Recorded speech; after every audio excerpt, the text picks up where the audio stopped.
Championship 2018. The second squad in the girls doubles. 6 games, you're moving 2 lanes right, 2 lanes left. And again, the whistles are deciding your move and when you're starting. Coaches, please remember your forms for the 2 team events as soon as possible, a little later today. And also for the guests wanting the banquet tickets, it's the very last day you can buy them. Players, 10 minutes practice.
Once again, welcome to the last qualifying squad, girls doubles event, European Youth Championships 2018.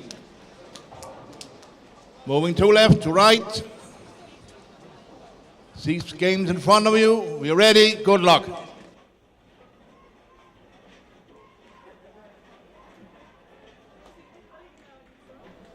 Welcome back. We're getting ready to start Girls Squad 2 at the European Youth Championships 2018 here in Aalborg. We just finished Squad 1 and we have Denmark in the lead at plus 70, and then we have Netherlands in second at plus 5 and Malta in third at minus 29, and then Sweden in fourth. So it's going to be interesting to see how much this is going to change after this squad. After this squad, the combined top 4 will move on to the semifinals, where number 1 will face number 4 and number 2 will face number 3 for a chance to meet in the final match for the gold medal. That will be on live tonight. But first we have 6 games here.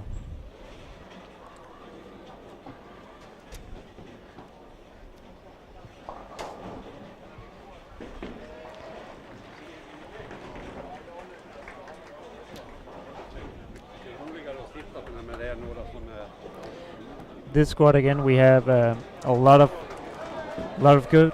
Thank you. A lot of good girls teams.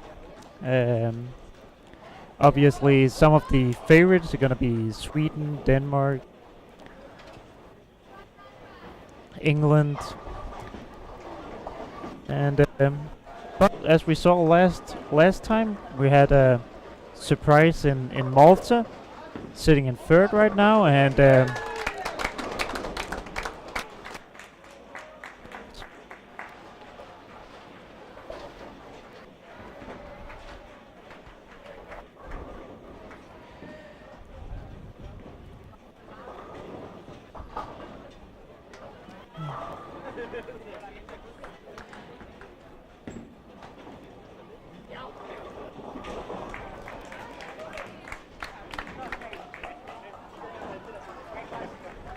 again, the girls here are bowling on a 39-foot kegel pattern. The ratio is 2.7 to 1, so it's not a super easy pattern, but also should be able to see some good scores as we saw in the first squad.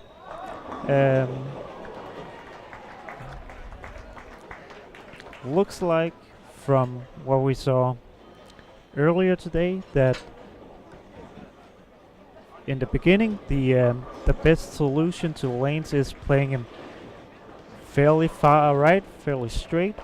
You want to have your breakpoint out around 4, 5, 6 board, and from then on you kind of have to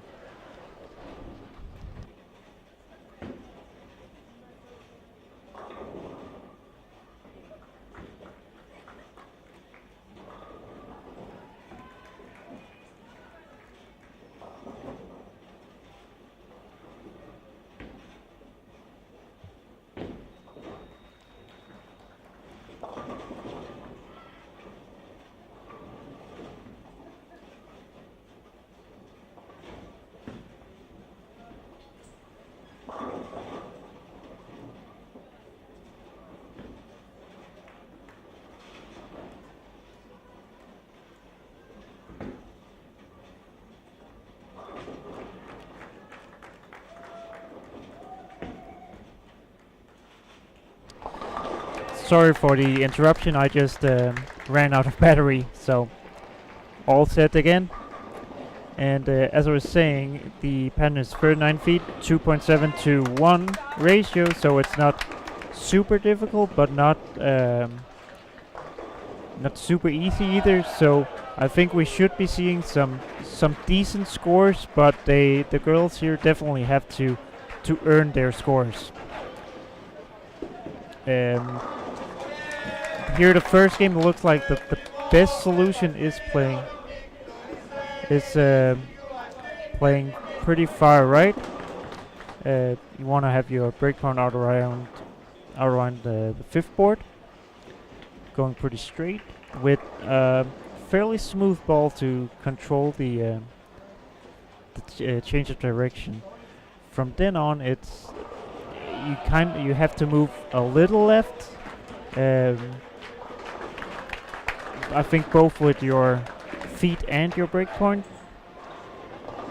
but it's very much a question of figuring out when to switch balls and what balls to switch to. We saw that last block where a lot of the girls struggled a little bit later with figuring out which ball they needed to switch to when the one they were using wasn't striking anymore.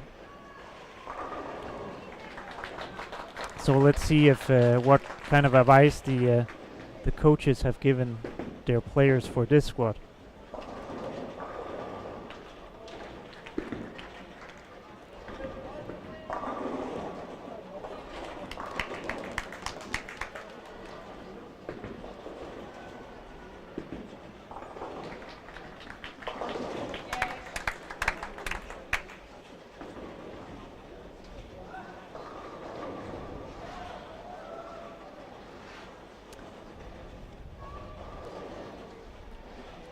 And again, the top four from the first squad was Denmark, Netherlands, Malta, and Sweden. But I think we're gonna have a few teams from this squad make it into the top four.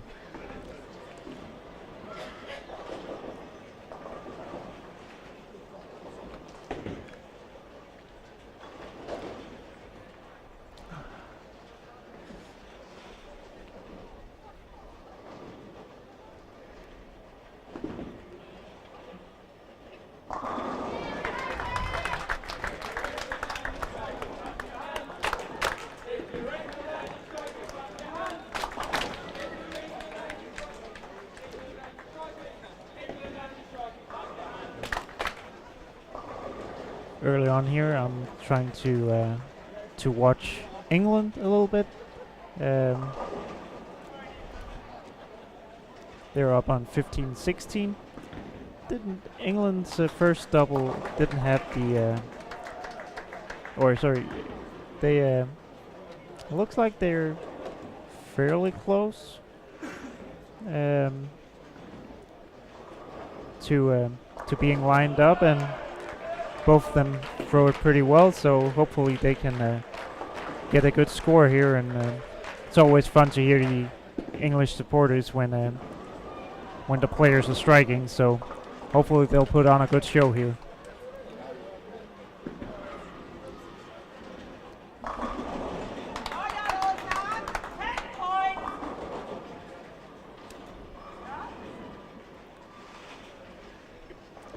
And we have a little bit actually funny on 15-16. We have a Battle of Britain with Ireland and England being on the same pair. So let's see who wins that match.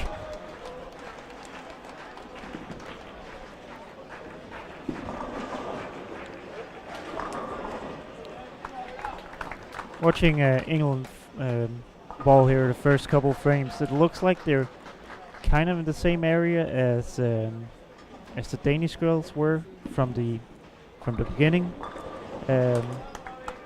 Maybe a little bit closer to what Mika was doing than what Megan was doing. Not quite as far right as Megan were, but a little bit straighter up 5 or up 6, 7, 8.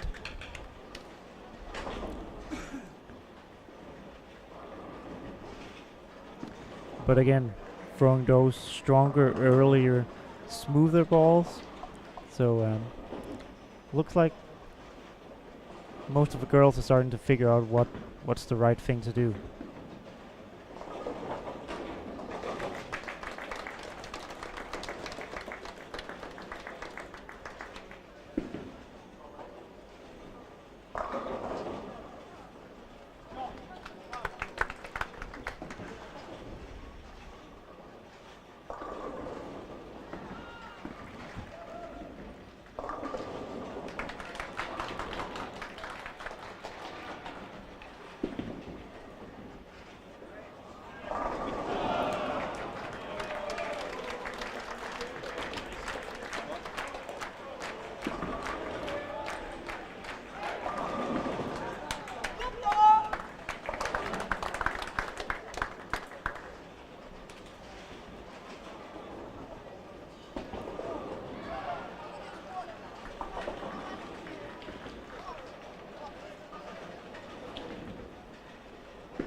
It looks like England is pretty close. They're using quite a lot of surfers, so it's going to be interesting to see how that's gonna affect the transition they face. Because it could be a good thing. They could be to where their balls reach so early that they don't really need to make a lot of adjustments, or it could be, but it could also be that that their ball starts burning up really quickly and they have to get into a different ball pretty early in this block. We'll see. So far, I like their strategy, and it's just a matter of seeing if they can make enough good shots and good decisions going through these 6 games.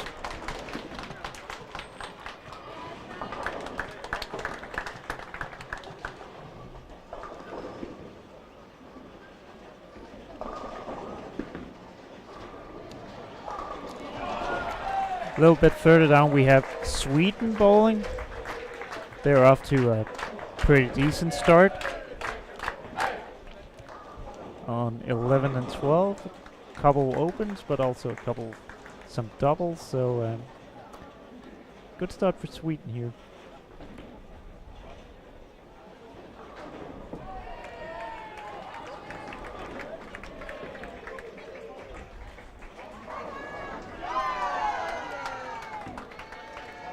And it looks like Sweden, both girls from Sweden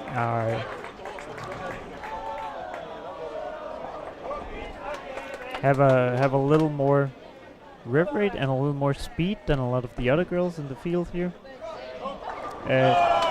which might allow them to use a little bit more of the other girls' breakdown. So that could be an advantage for Sweden in the later games here.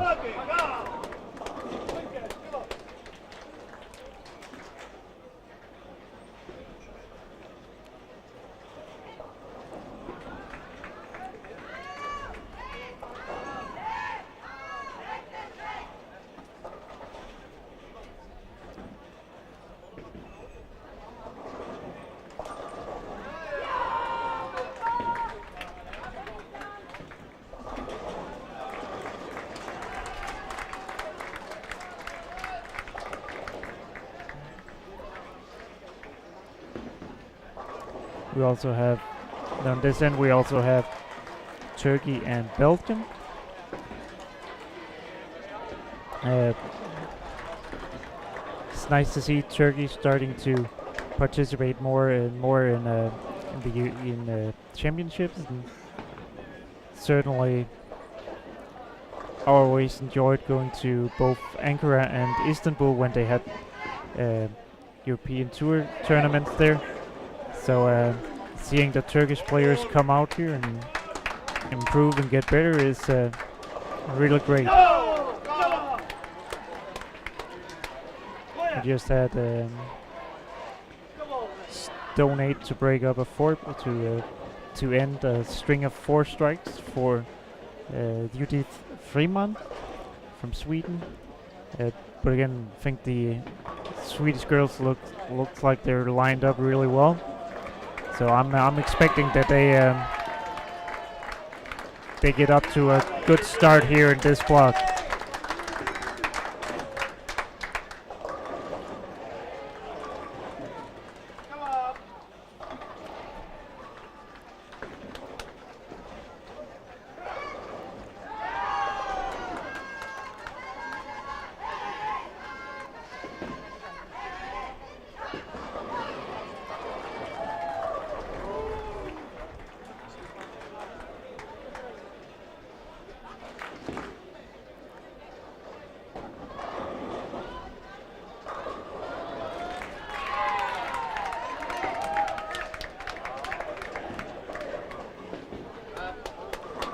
from Belgium, we have two girls. I think they throw it really nice. They technique looks pretty good.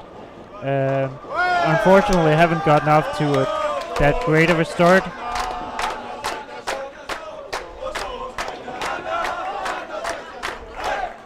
I think they might just be might be throwing a little bit too shiny ball.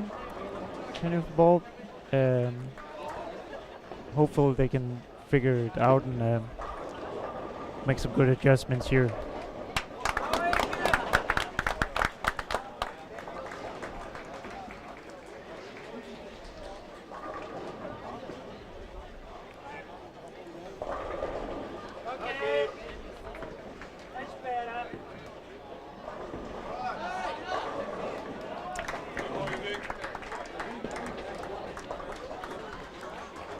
Further down the line here, we have Netherlands. Their first girls doubles were currently in second, and we have Germany, who are off to a good start here.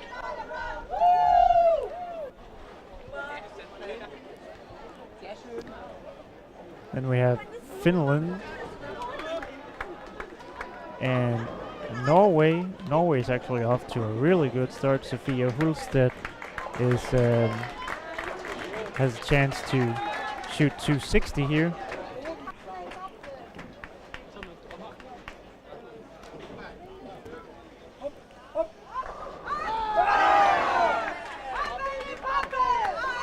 And from Finland we have Pepi Konsteri, just left 3-6-10. And her dad certainly knows a thing or two about striking Aalborg. He won Aalborg International twice, Sami Konsteri. So hopefully he's giving his daughter some good advice.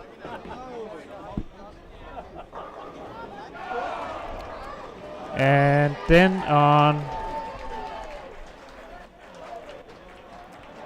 5 and 6 we have 3 and 4 we have the Danish girls, Lena and Cecilia. They are grinding a little bit this first game, probably a little nervous. This is Cecilia's first championships, so hopefully they can finish off good here and get a very big crowd behind them, so lack of support is not an issue here.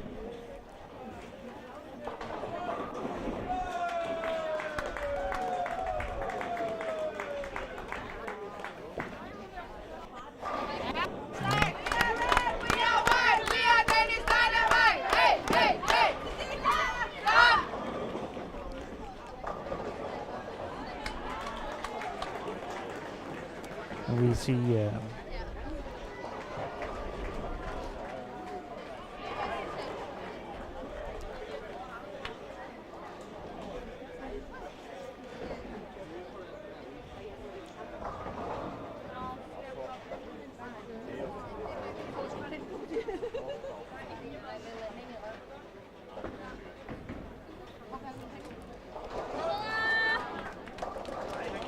down here in 3 and 4 we see Cecilia actually using quite a lot of angle compared to a lot of the other girls. Her speed is a little bit lower, so she might have a hard time going quite as straight as some of the other girls, but it looks like she might be trying to play a little too far left, which means she doesn't have much hold to work with yet. Might get better as she goes and the lanes break down, but right now she's struggling a little bit. I'm back up in the high end. Let's take a look at what's been happening here. Team England is doing quite well. Been striking a little bit since I walked away, so they probably don't want me to be down here looking at what they're doing. honest, it seems like they don't strike when I'm here.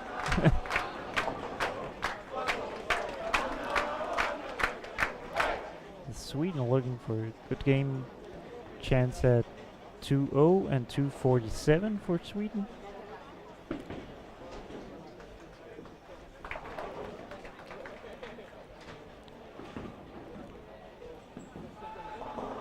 So we have up on 17-18, we have Hungary bowling 223. Unfortunately, she doesn't have a doubles partner, but certainly a good start for her.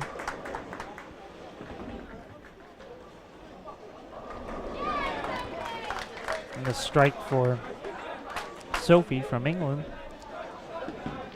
So, looks like England's gonna have a good start here too.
.189 for Sweden Judith, and now we have Hannah, who has a chance at 247.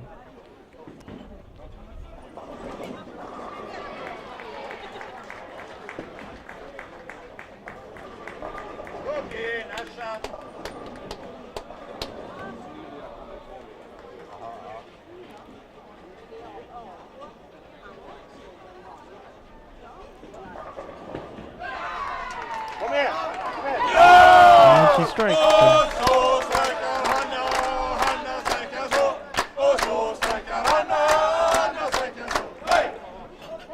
So Sweden off to a good start here. Believe they are leading this first squad, or this second squad so far, but 5 more games to go, so anything can happen. Netherlands also off to a good start. They already have second place with their first doubles, so maybe the Netherlands are going for 2 medals. And trip 2 for Hannah. 240.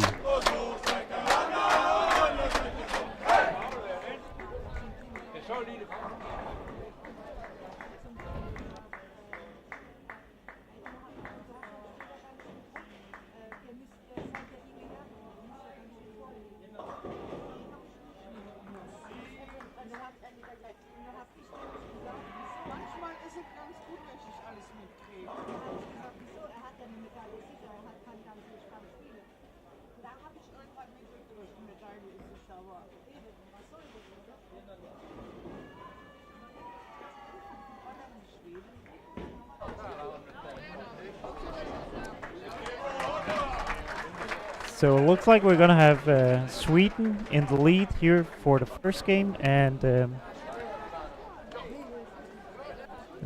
Netherlands in second place. So looks like Netherlands would like to have all 4 girls in the medals round.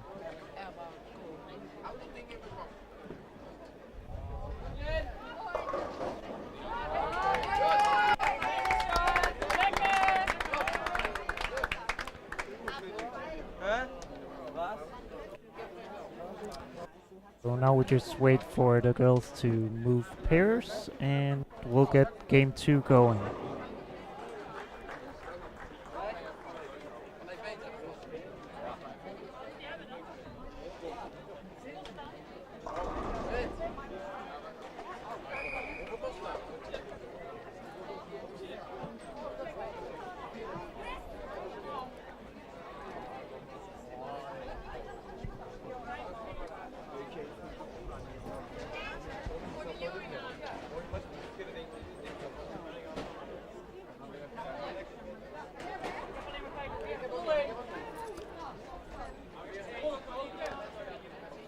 Let us see.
And it looks like again, this squad, the best solution is going a little bit straighter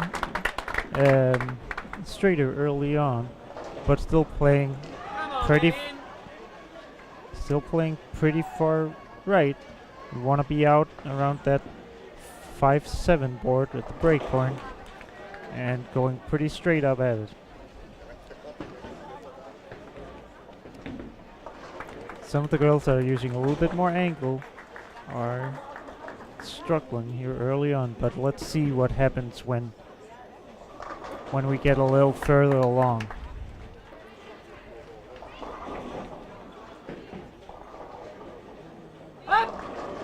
And I have some... Oh, sorry, I misspoke earlier. Austria is in the lead with 439. Sweden is second with 434. And Netherlands is third with 423. Let's find Austria and go take a look at what they're doing.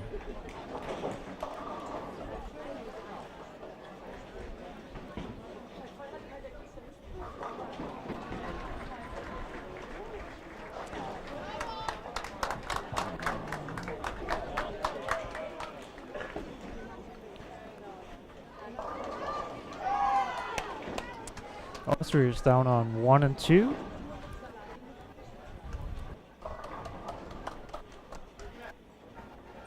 Let's see what they have to show us.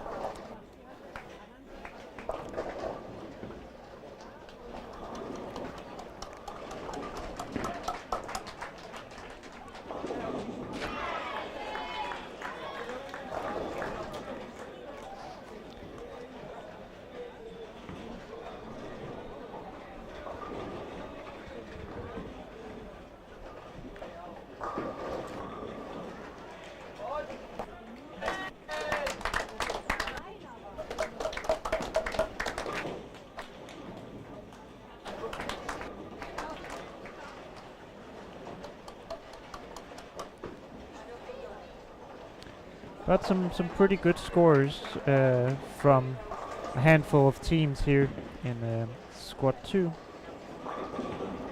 So looks like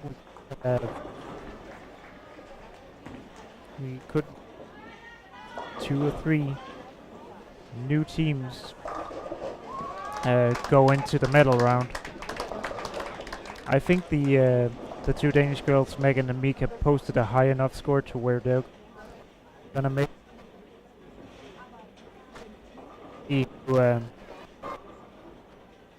if that's correct, and who else gets there.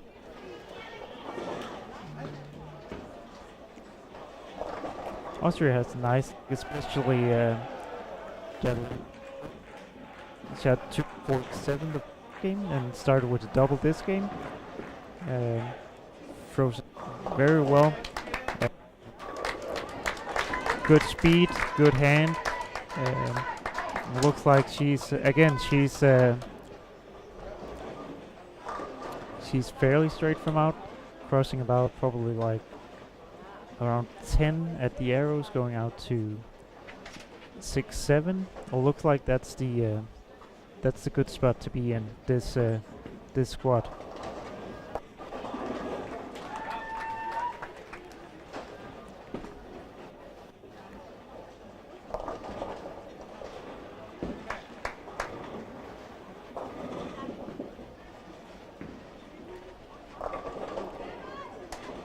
Her partner is around the same area, maybe just a little further left, but also has a little slower speed, a little lower rev rate. So that's quite natural.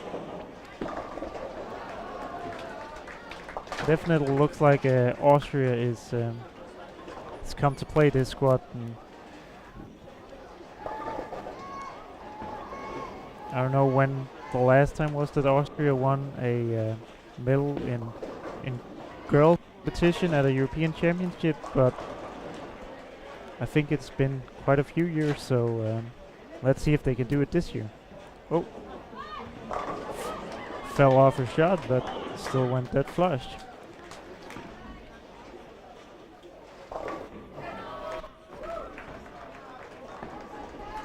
So Austria definitely looks good. Looks like they're just need to throw good shots now.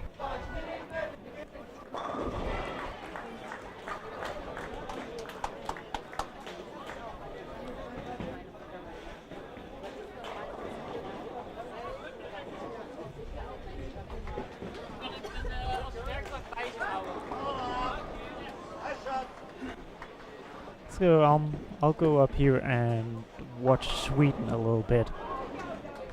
Sweden got off to a good start. They're second. Their first girl doubles were 4th in the first squad. So see if these 2 girls can improve on that.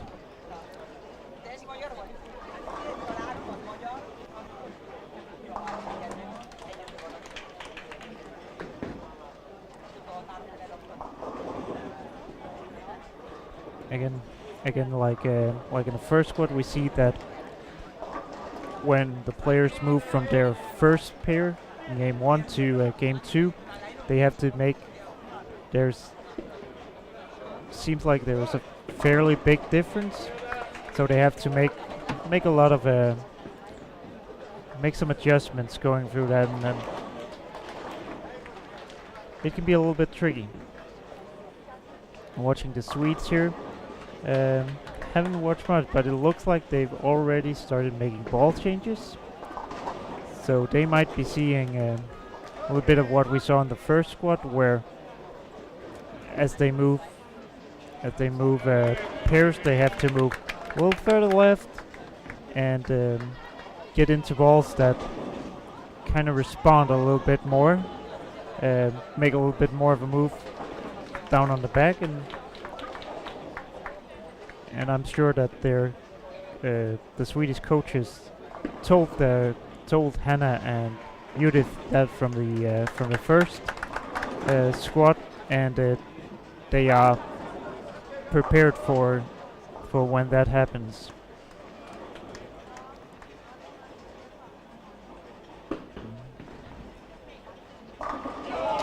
It looks like Hannah has moved a little left,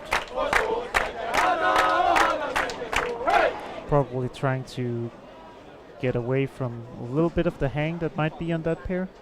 We saw that when in the first squad that a lot of the girls struggled on 13 and 14. Seemed like there was a little bit more hang on the outside, which caused them to go light a few times.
And I got a new question here. I'm gonna answer that a little bit later when it's a little bit of downtime here in between games.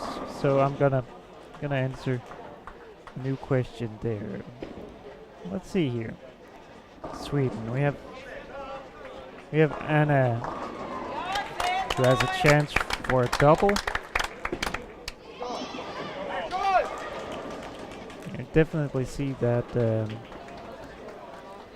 that same thing that a lot of the other girls have had on 13-14. And I had a really good look the first block, and it looks like 13-14 just hooks a little bit more in the front part of the lane and are a little bit tighter to the right.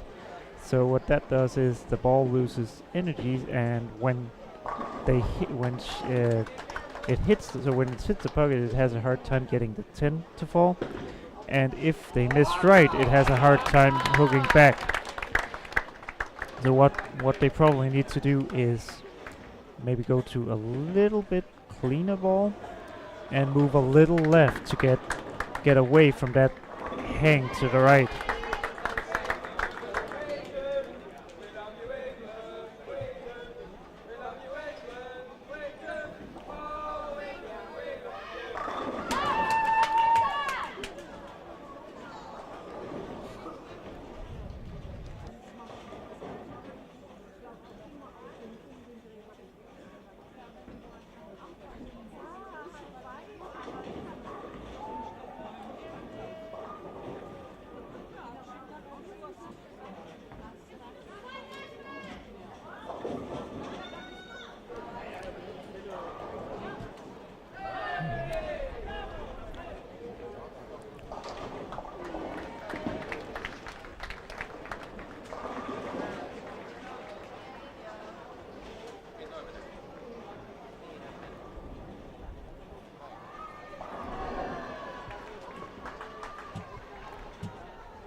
And again, we see that moving pairs from game 1 to game 2 can be pretty tricky. Now we have the Netherlands, who started out strong with 2-10, 2-13, and now struggling to get to the pocket.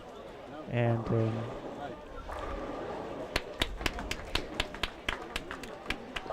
9 and 10 just seems like they're being a little difficult right now. Anik can figure out this pair and finish off a good game here. Oh, close to making the spare.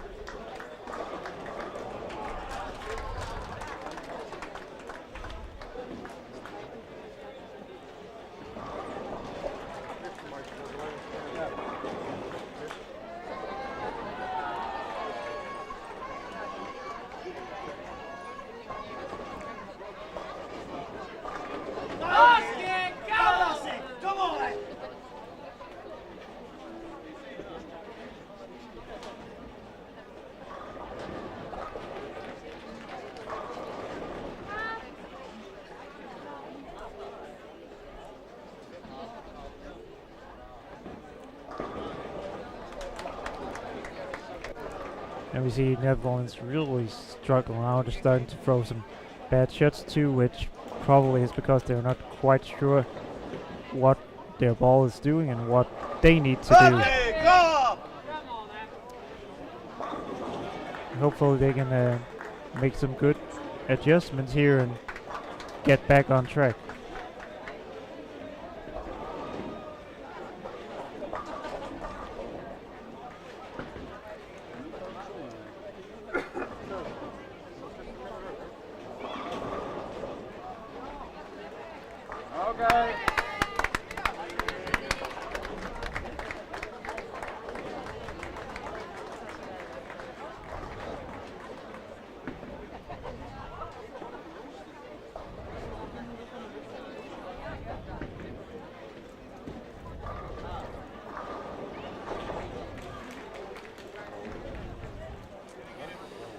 And I just got a question here.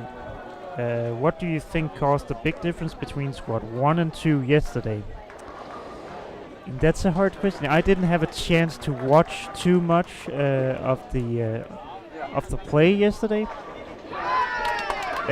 so it's a hard question for me to answer.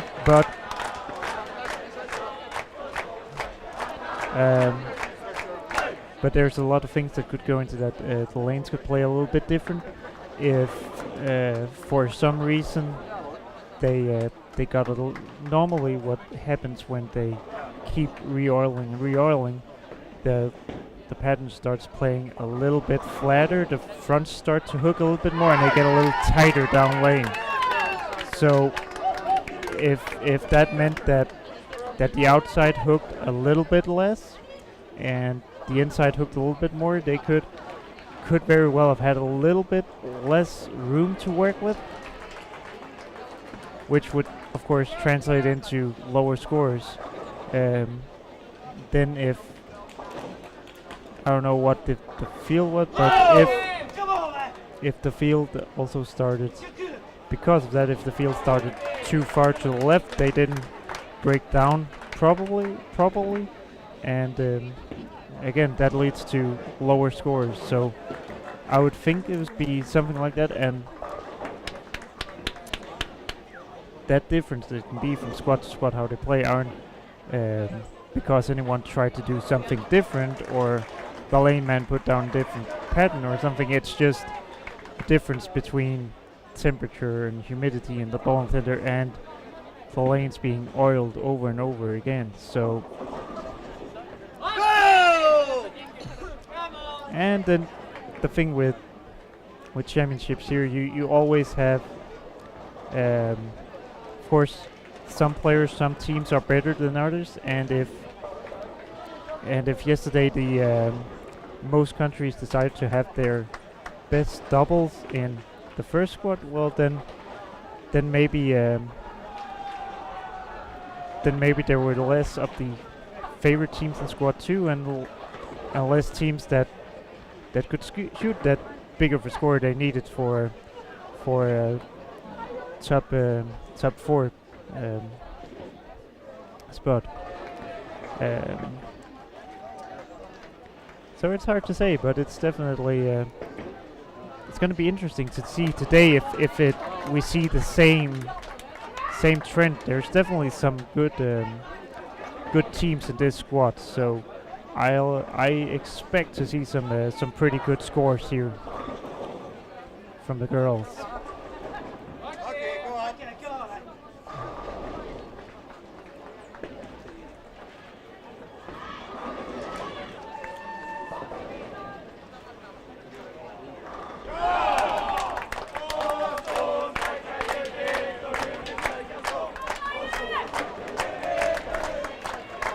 Sweden seems like they're getting closer to finding a solution. At least they have a chance to bail out this game with a 190 and a 2-0. They can strike out. And game 2 is always difficult. You're moving from pair where you had control of it in practice to where you could break it down the way you wanted to a pair where you don't know what's happened, and that's a lot of times that's the biggest difference you're gonna see pair to pair. That's from game 1 to game 2. So let's see who survives this game the best, and then work from there.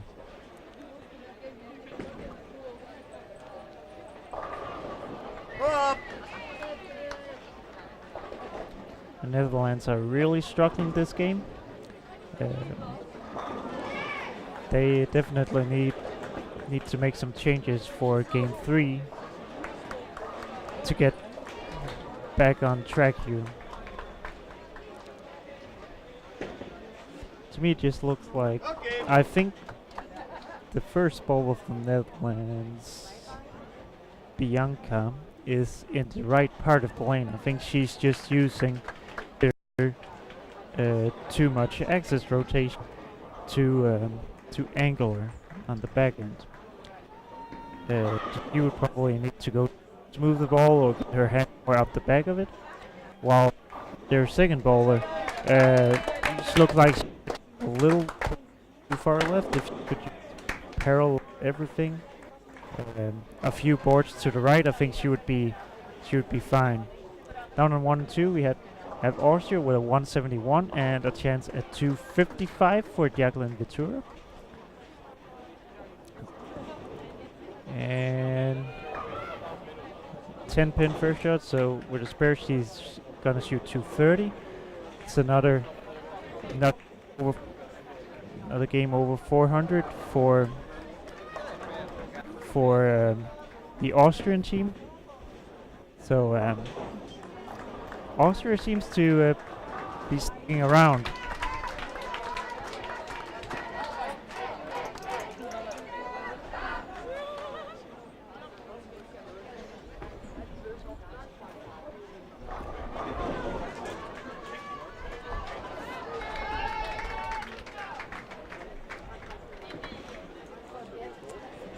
Let's see England. What's England doing this game? 176 and chance at 190. So fortunately, game 2 seems to be a little bit tricky for most of the girls.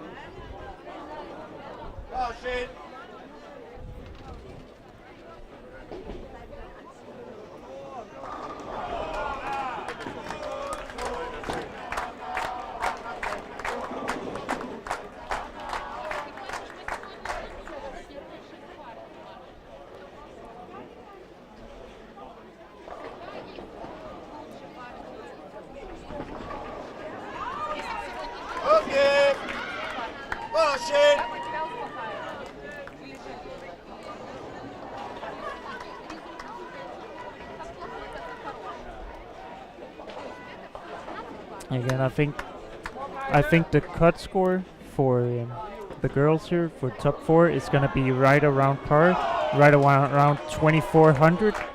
We have Netherlands from the first squad with 2405 and Malta at 2371. And I think it's gonna take right around that 2400, maybe. Could be 2370, it could also be 2430, but right in that area.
Sweden managed to finish off pretty well with 172 and 205.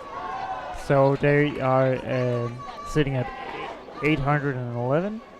I believe that puts them in second still. Squad. A nice good save here in game 2. Definitely think they got through it pretty well, considering the issues they had early on that game, and now it's just a matter of seeing if they can continue the good trend.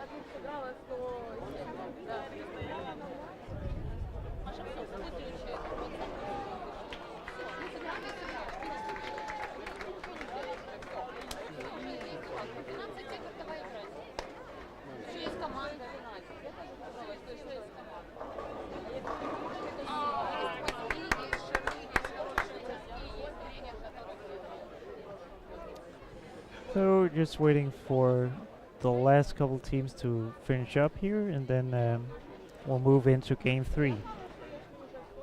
Finland has a chance to, unfortunately, it didn't strike there.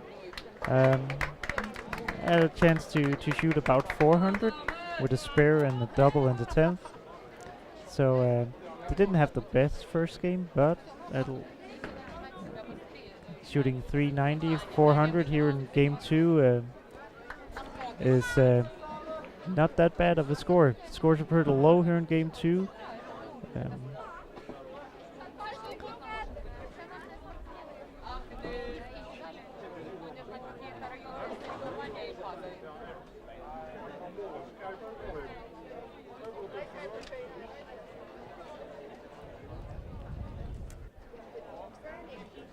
Okay, so I'll try and see if I can find a good place to watch here in game 3.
All right. Oh, on get ready for game 3.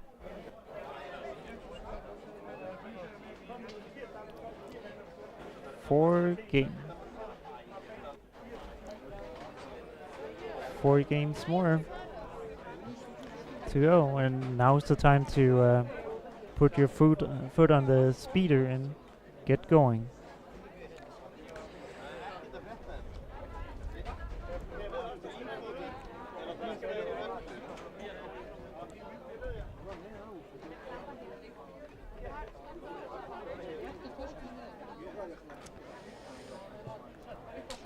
I am currently standing behind lane 6 and 7, so I should have a decent look at a couple of the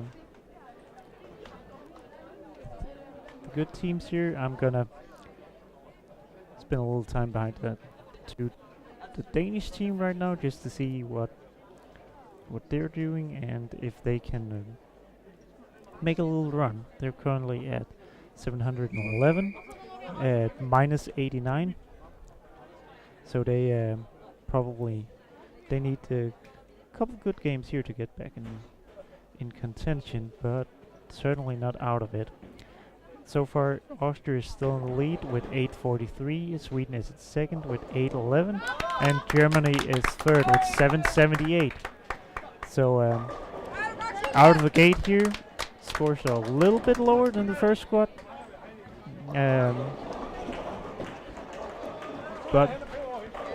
but that could certainly change when some squads you see the scores being really high in the start and then kind of drop off, and other times it's the other way around. They start out lower and turn out to be higher, and it's all a matter of how players break them down. And this could very well be one of those times where they might just take a little time to develop, but then they develop better than the earlier squad. We saw the first squad where they actually looked really good from the start, and then all the scores kind of went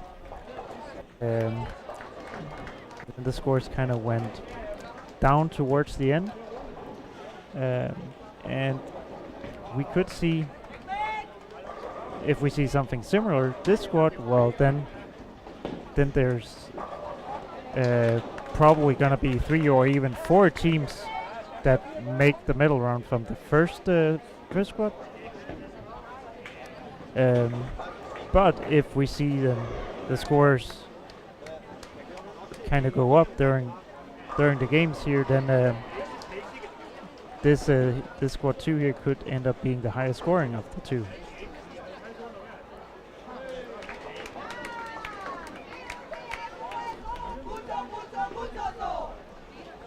Looking at 7 and 8 here, we have the Danish girls and the girls from Iceland. Both teams are struggling a little bit, but off to quick doubles here for Cecilia and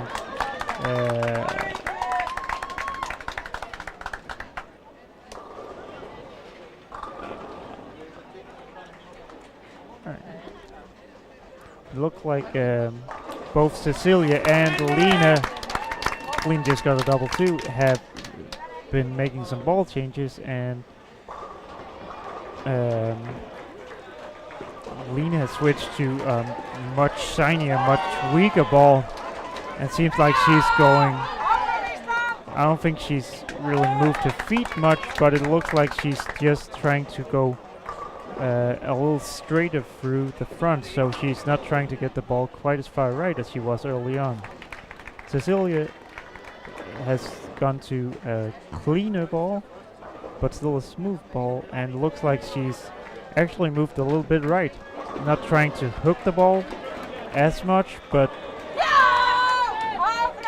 trying to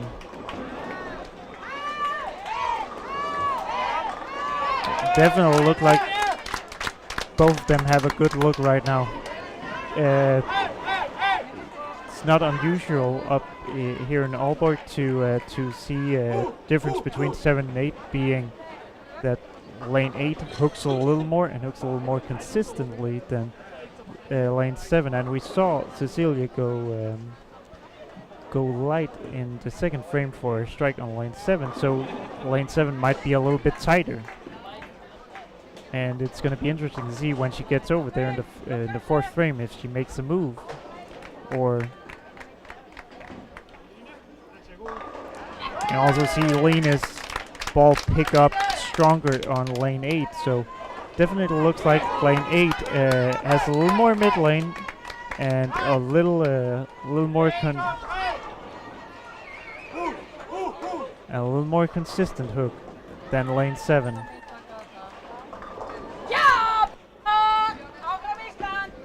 Danish girls are, like I said, 89 under, so they need a good game here to get back up near that up near that 200 average mark. Certainly off to a good start here.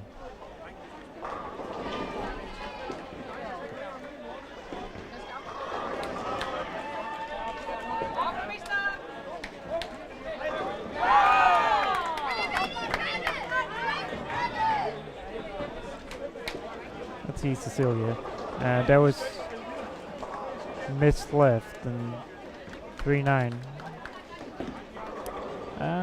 Couldn't really tell if she made an adjustment there, but I definitely think she pulled that one a little bit because she didn't want to risk going light again. So needs to make her spare here and move on, throw a good shot on lane again.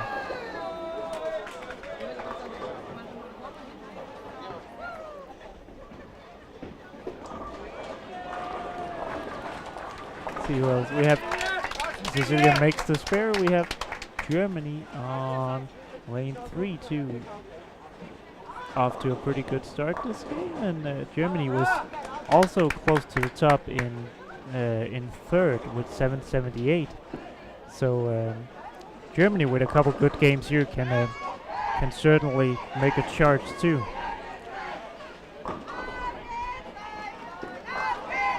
Good shot from Lena there.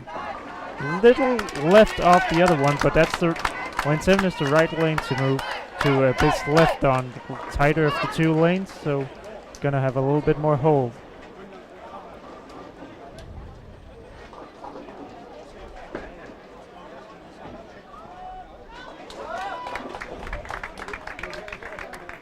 Down on 1 and 2, we have England off to a good start with Turkey and a double early on.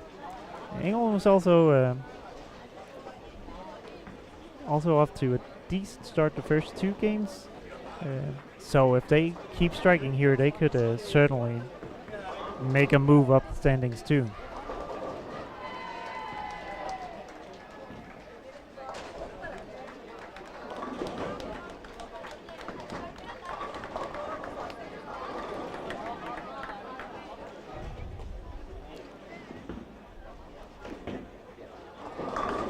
Good shot from Cecilia.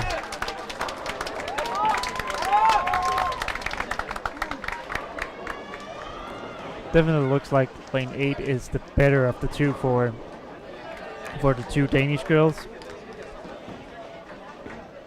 Lane 7's seems like it's a little tighter, a little more difficult for them to get the ball to read consistently on that lane. So they need to throw some good shots over there. Lane 8 seems like it's only a matter of them throwing good enough shot. Oh, that's left from lane, and that's not the lane you want to miss left on.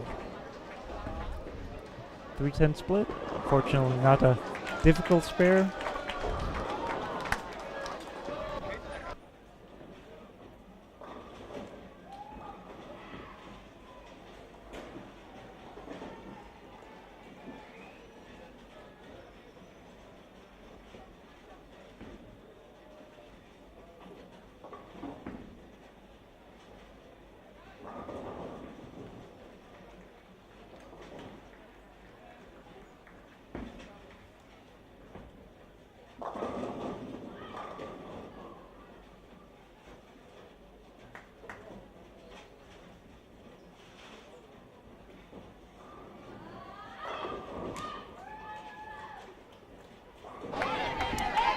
A good spare from Melina there, making the 3-10.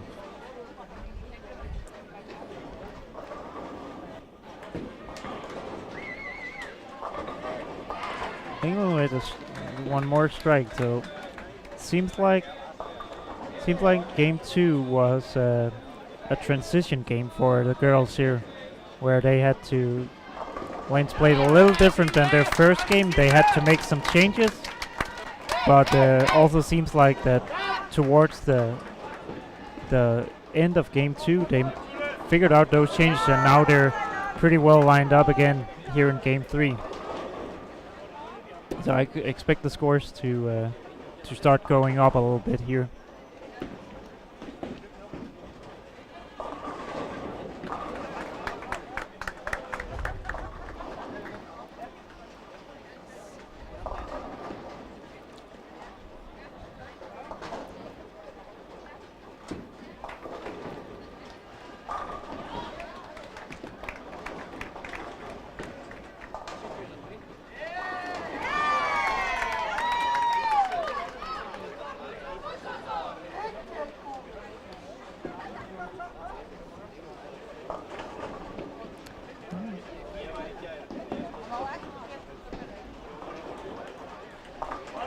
A good spare from Melina there. 2 good spares from Melina on not very good first shots. Looks like she's pulling the ball a little bit, missing left. So she probably just needs to relax a little bit and make sure she gets the ball to the right, because it looks like she has plenty of hook to work with. She just needs to get it out to the right area.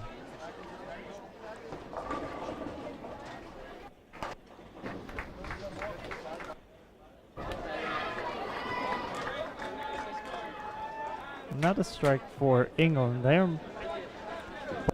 game here, Donald.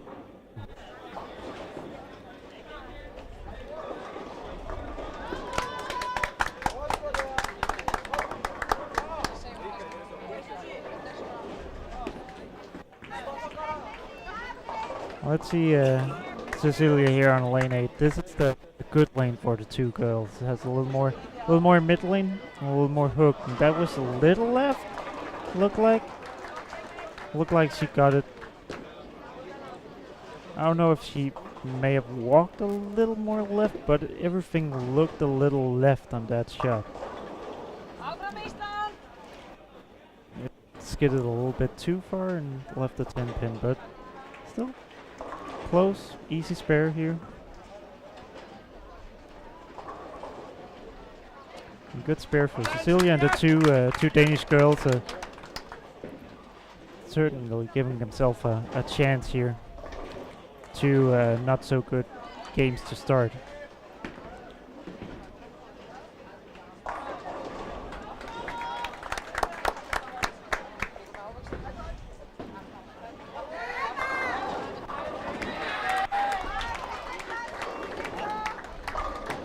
We just had Sophie from Team England make the super washout. Good spare. So another shot through the nose from Melina, and this is probably the time where you have to start thinking about making an adjustment, because you might be throwing bad shots, but are you throwing shots that did you just throw 3 shots in a row that were that bad? And even if you did, if you threw 3 shots in a row that were that bad, then you might have to start doing something different to get your body out of throwing the ball that way.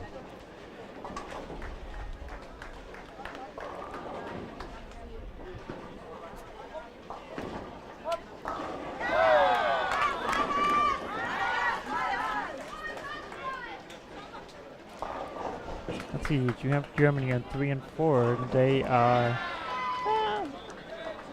struggling a little bit with spare shooting, but otherwise following a pretty good game, and a little wide for Cecilia. Unfortunate to leave a split there, but she missed right on the title lane, and yeah, it's hard it's hard to get away with that. See if she can make this one.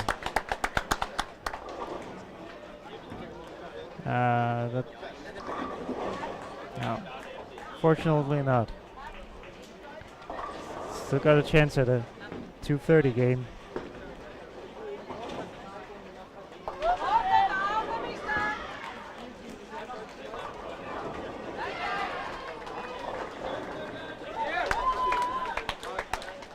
See Lena if she can get lined back up here.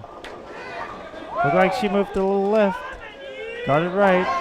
And still hooked. So Lena might be caught in a little bit of transition. Still think she's not getting it far enough to the right, but at the same time it's hooking every time she missed left, so maybe she needs to move just a little bit further left, or maybe she needs a different ball.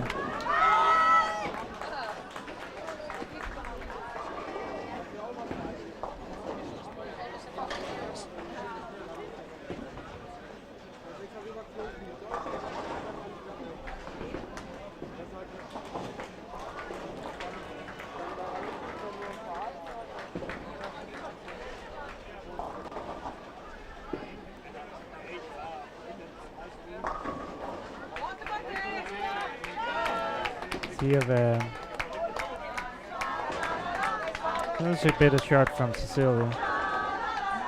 Alright. Good shot, just didn't quite finish strong enough. So, can still shoot 220.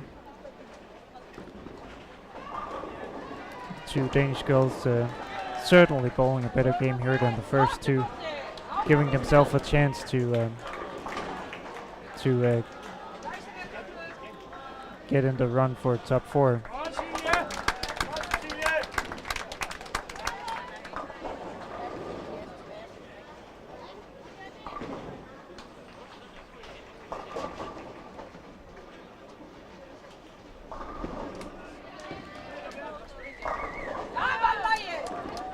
Nice strike by Iceland there for Turkey.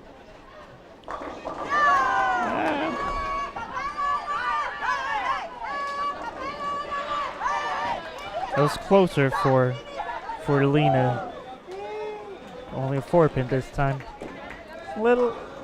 Think a few bad shots this game, and a little bit slow at making the adjustments. But when you start with a 4-bagger, it's hard to it can be a little hard to make adjustments. But she's staying clean, making her spares, and that's big here. Scoring pace isn't super high, so as long as you make your spares, you give yourself a chance.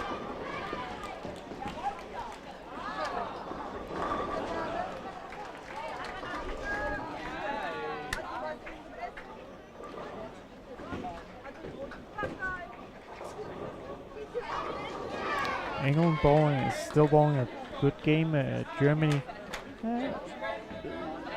is shooting a big game and a low game, so but if they finish off, they're gonna get a pretty good score out of this game. One's close. A little bit bad carry here towards the end for Cecilia. Don't know if she has moved her feet a little bit, but it doesn't look like the ball is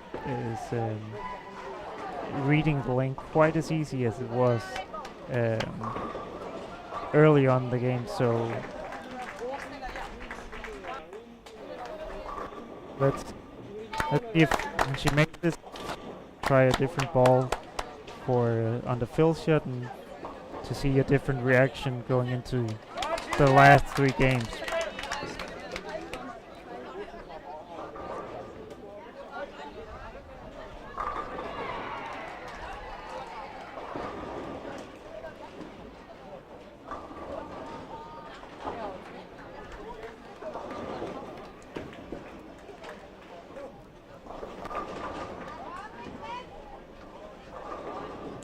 looks like Cecilia is trying a different ball here. Let's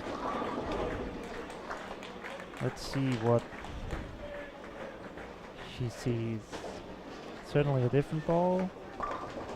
Actually, I know that was a miss to the right, but it looked a little bit cleaner and smoother. So certainly a different option. I think she's gonna go back to the ball she was using this game when we start game 4 here, and hopefully she does look on lane 9 and 10 to Lena. Close. Oh, a little more speed on that shot. I know she looked like she missed left again, but that little bit extra speed helped it on. That might be Lena's just throw the ball hard rather than trying to move your feet a lot. A little unfortunate for the two girls here that they couldn't keep going from the good start they had. 208 and 218 are certainly two good games, but they had a chance at shooting 230, 240 each. But couple bad shots, a little bit of bad carry, and at least they got everything going in the right direction again. Let's see, Germany.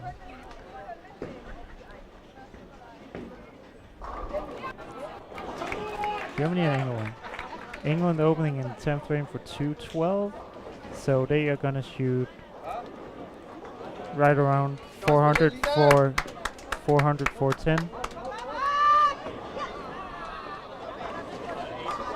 On stone 8. So 408 with a spare strike, and not quite what they were hoping for probably, but still a game that keeps them going in the right direction, and they're gonna be about 25 under after this game. And remember, third place from squad 1 was minus 29, so certainly not a bad spot to be in.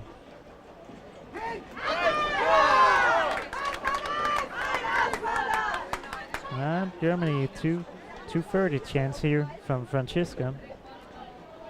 It's a good game in keeping her partner up despite her struggling a little bit. So Germany looking to stay near the top.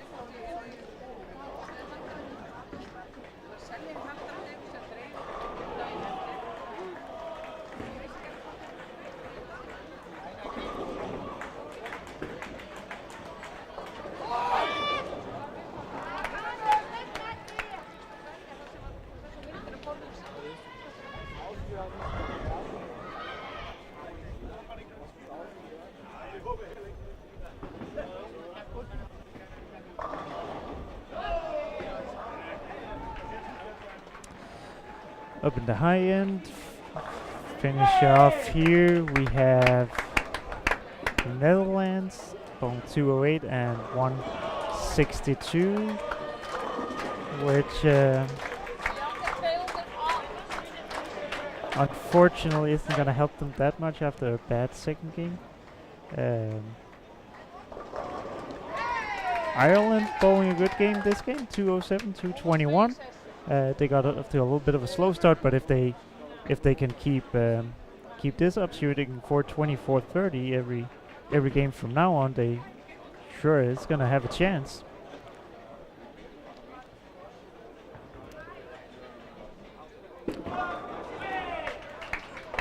Austria, Jacqueline keeps going, has a chance to 228 with a spare. Unfortunately, her partner had a rough game here, 149, but they're still gonna be over par for the 3 games here, so in good position to make a run at the medals.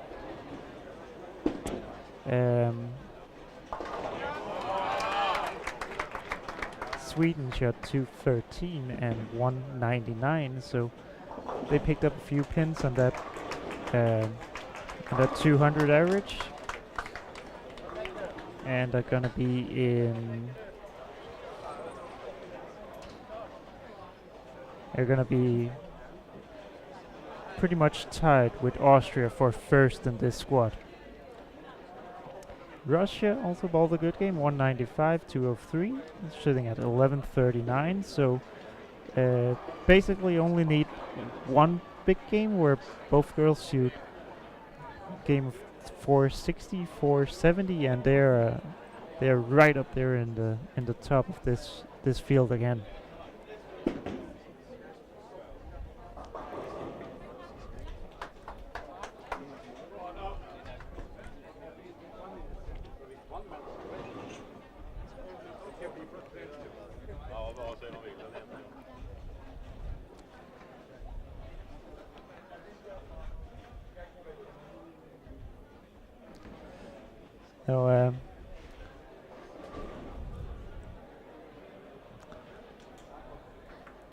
So far, this squad looks. Scores are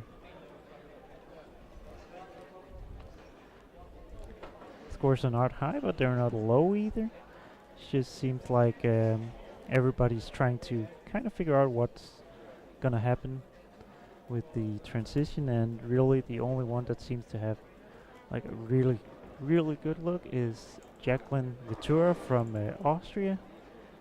I believe she has right around 700 right now. We saw first squad Mika Glubek from Denmark at 705 for the first three, and Jacqueline is right around that same score. So those two seem to have the best idea of what is going on here. Now it's just a matter of seeing if they if Jacqueline can keep it up.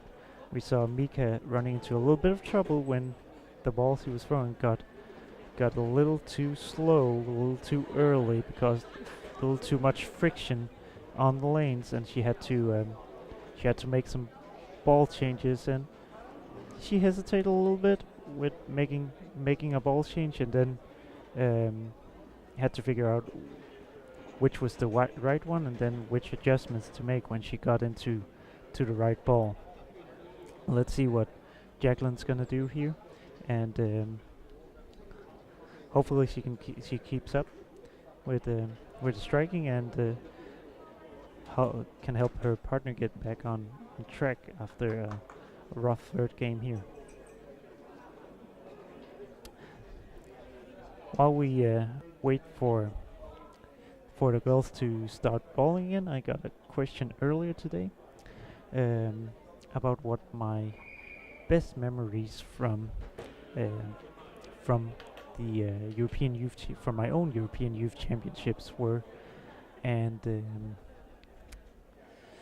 I have a lot of good memories from European Youth Championships. I had the chance to bowl 5 of them, which I'm very lucky to get a chance to bowl that many.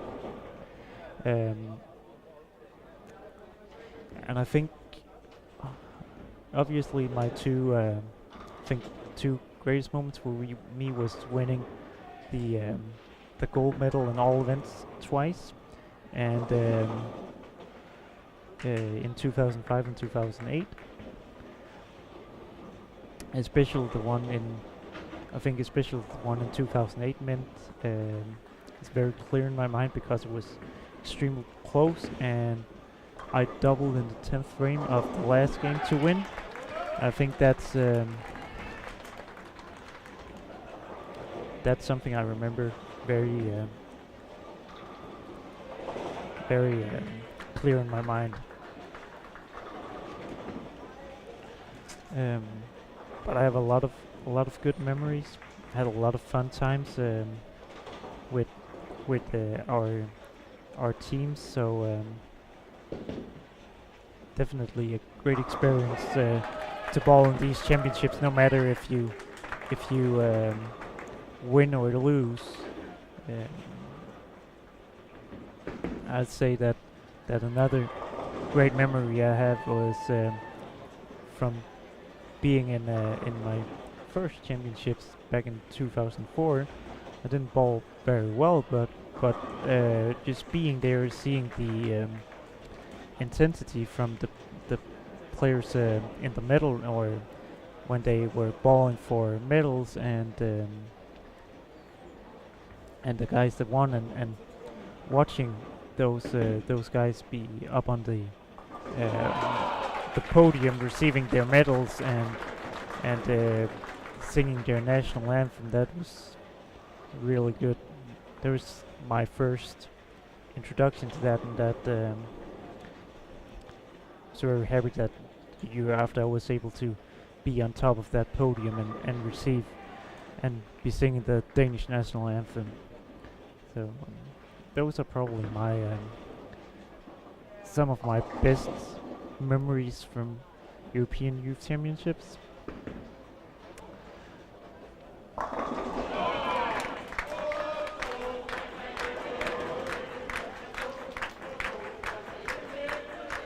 Alright, we have a new standing. Sweden 1221, Austria 1220, England 1173, and Germany 1150. Scores from the first squad was Denmark at 2470, and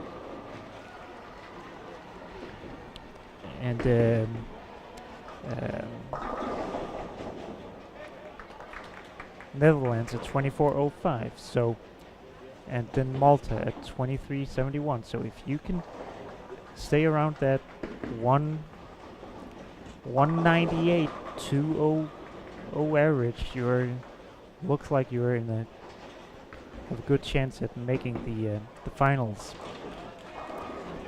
But I think this game I'm gonna try to see if I can get a good look at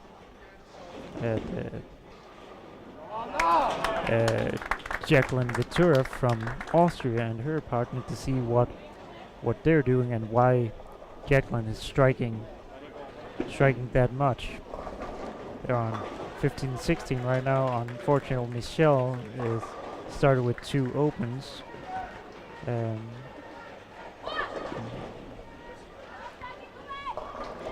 Oh, and that actually looked like a pretty decent shot from Jacqueline, and just hooked right at the arrow. So she might be seeing a little more hook than she's done on the first 3 games, and have to make an adjustment here.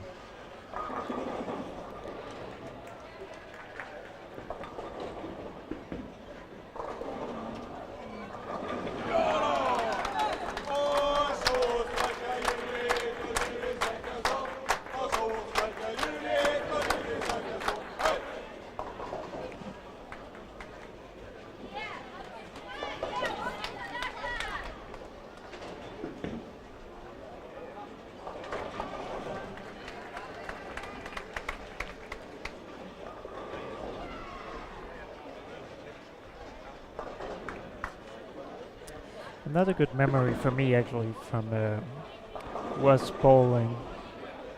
I got to bowl 1 European champion or youth championship in Copenhagen, in Rødovre, in our home country, and it's a very special experience when you're doing that, because there's so many people there supporting you, rooting you on, and it can be a distraction, but it's also a huge help. So when I'm seeing all the Danish supporters up here, it's great to know that they're here for the players, and it really showed the first squad of the girls here that they had a lot of support behind them, and I think that's what also what helped them stay calm. Let's see Jacqueline here. It looked like she moved a little left and just let the ball hook, and she throws it really, really well. Good speed, good swing,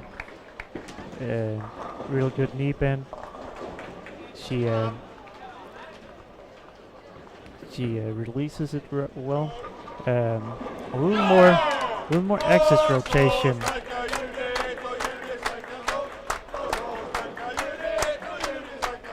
A little more axis rotation than you see from a lot of the men, but her rep rate is also, even though it's higher than most of the girls, it's a little bit lower than for a lot of the boys or men, so it's okay to have a little more axis rotation then. Plus it also helps her get the ball through the fronts.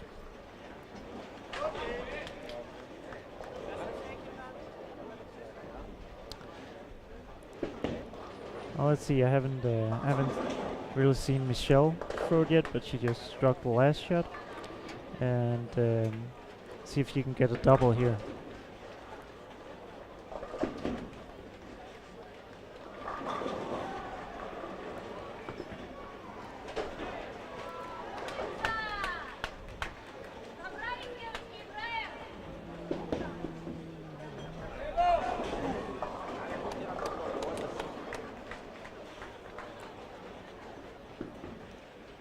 I'm not sure how old Michelle is, and she doesn't look that old.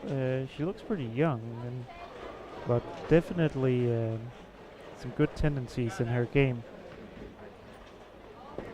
Just needs a little more practice, and I'm sure she'll be really good too, because footwork, swing, release looks pretty good. Okay, come on. Unfortunately, she's not Come on, quite lined up right now, so probably need to make a couple adjustments here. Get back online.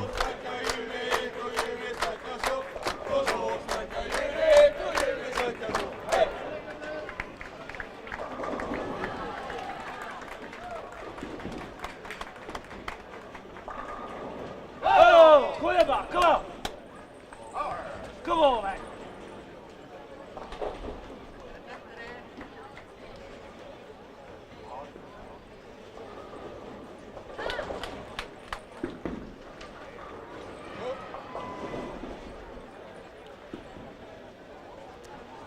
That looked like a bad shot from Jacqueline, but got a break, stroke.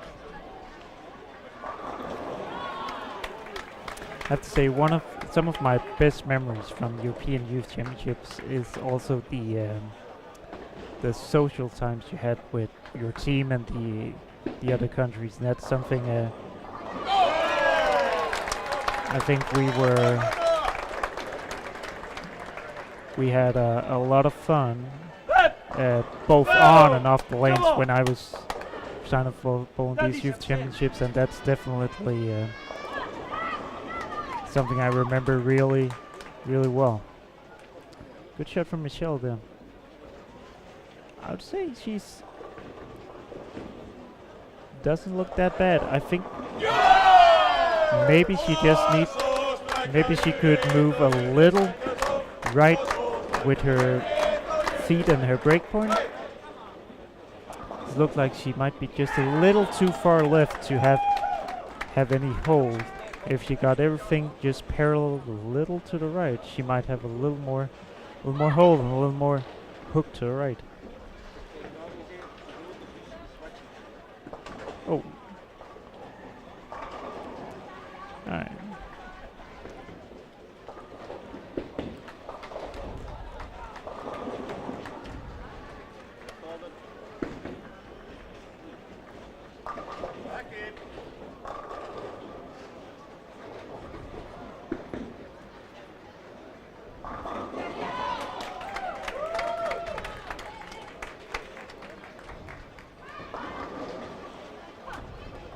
Nice system, man.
Alright, so I'm back again. Sweden is bowling a pretty good game over on 17-18. Unfortunately, just had a 9 miss, but still looking good. Trying to keep up her scores and stay over par. Oh, sorry.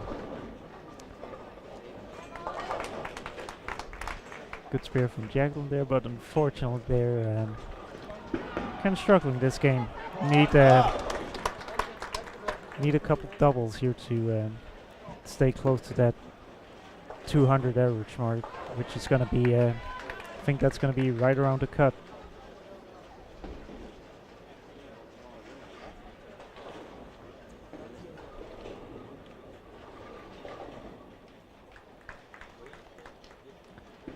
Let's see, sweet.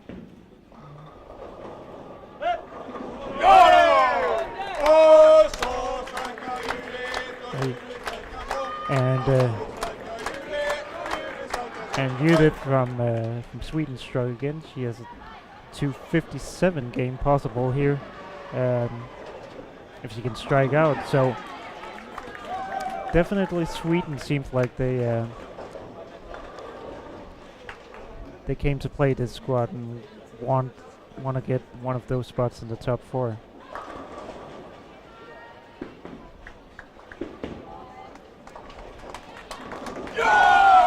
Not as strong.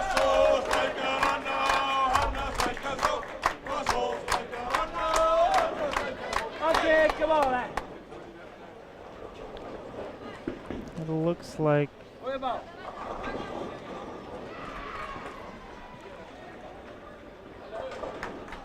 alright. Let's see what Jacqueline does here. That's definitely a ball change. And she got away with that. I think she made a ball change and didn't move her feet. I think she needs to move her feet now. It looks like that ball was actually a little earlier maybe than the other balls she was throwing, but still not overly angular. So I think that ball can work. She just needs to move her feet a couple boards.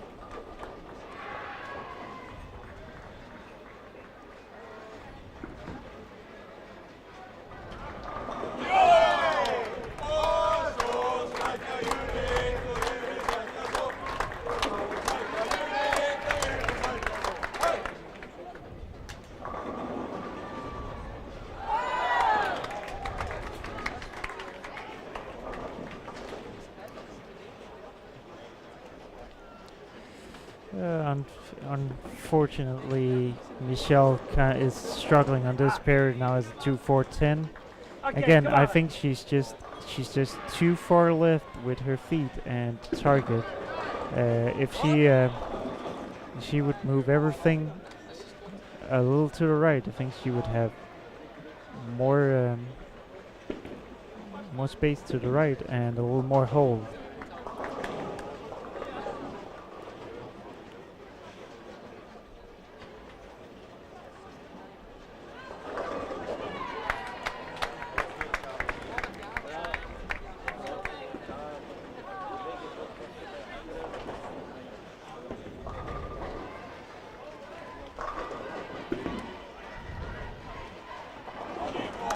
A good spare from Hannah. Sweden looking to shoot a good game here.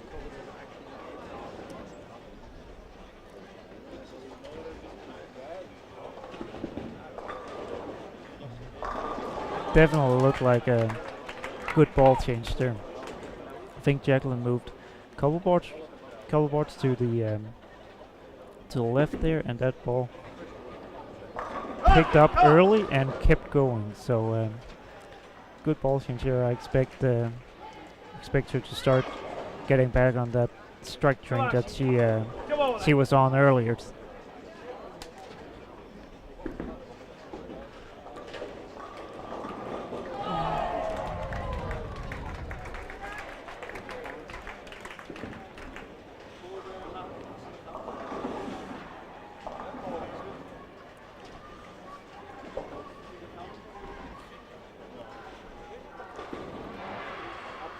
Unfortunately, this is probably gonna be a little bit of a bad game for Austria.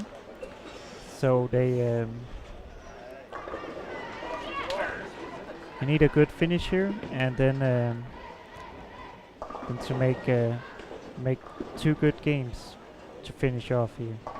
Good spare from Michelle. Sweden, unfortunately, again open in 10th frame, 217. So they're gonna shoot right around 400, staying above par, above that 200 average, and still looking good as to getting a spot in the top 4. Let's see if Jacqueline can put a double together here. She got the 4-7 last time, went high. Let's see. Oh, looked like she moved left, but I don't know if she got a little slow with that one. Definitely missed. Got it a little bit further got a little bit earlier to the right than she did on the other shots, and looked like it just hit that friction early and hooked. So lane 16 might be a little might start to develop a little bit of a hook spot early on the lane.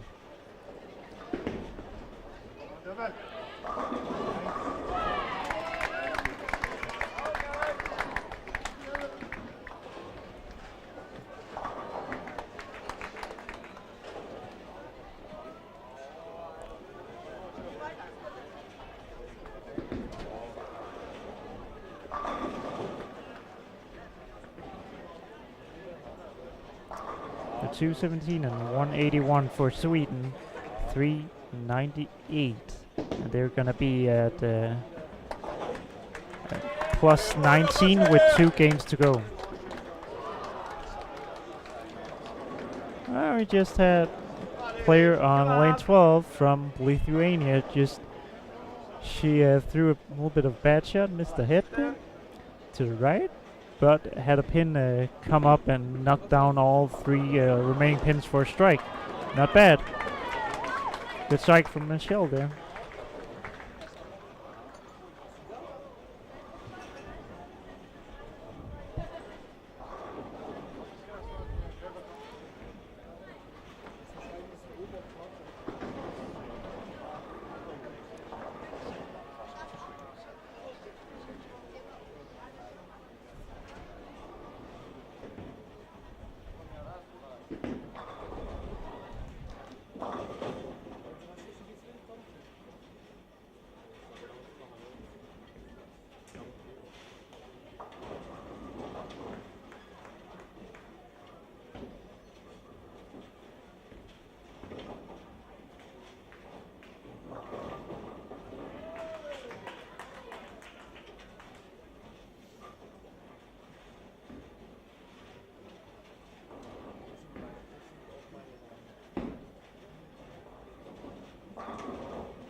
Let's see, just going down the line here a little bit.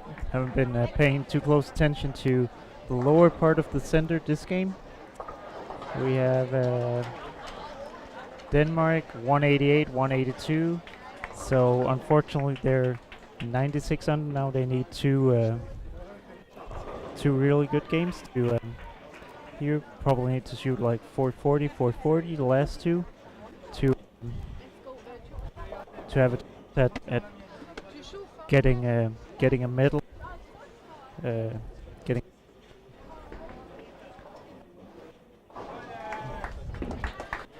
point with 2 games to go. It looked like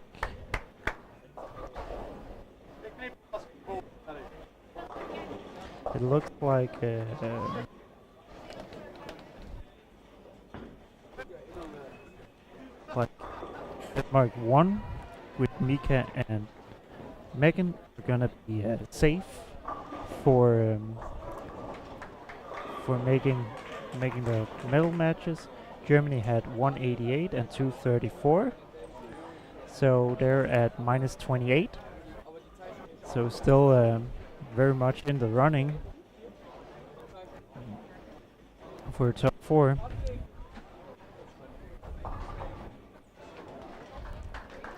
I think the Netherlands for squad 1 with 24:05 looks like a good score. I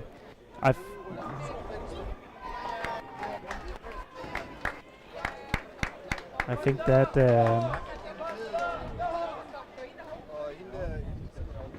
I think they I think they have a good chance.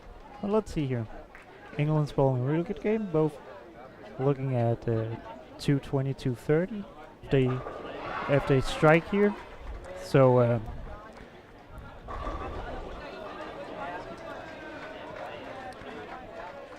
I like their so they're very much putting their name in the hat for the top.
And I think England struck again, so definitely putting up a good game here, right around 440, 450. So they're gonna be about even going into the last 2 games here. And again, I think it's Denmark from the first squad is gonna be safe in the middle rounds.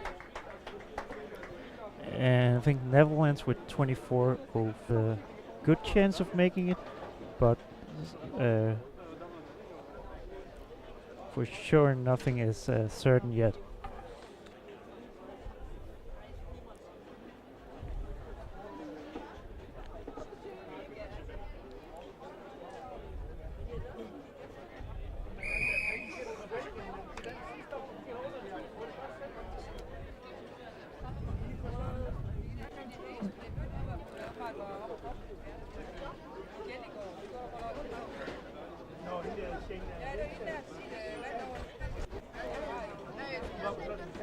Let's see.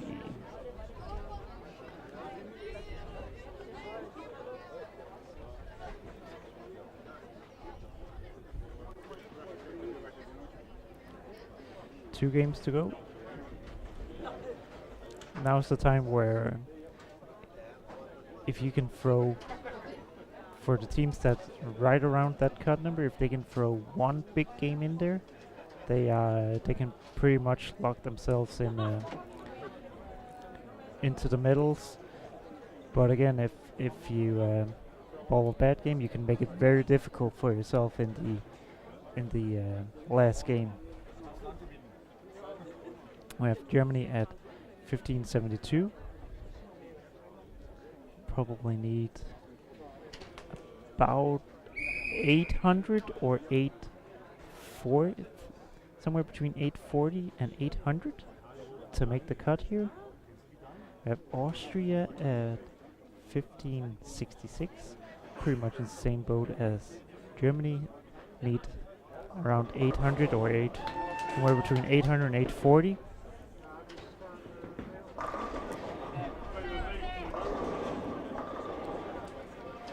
England is leading, tied with Sweden with 16-19. So both those teams are 19 pins over par. So they probably need. So right now it's looking like the cut is gonna be the Netherlands at 24.05. But let's see what's gonna happen here.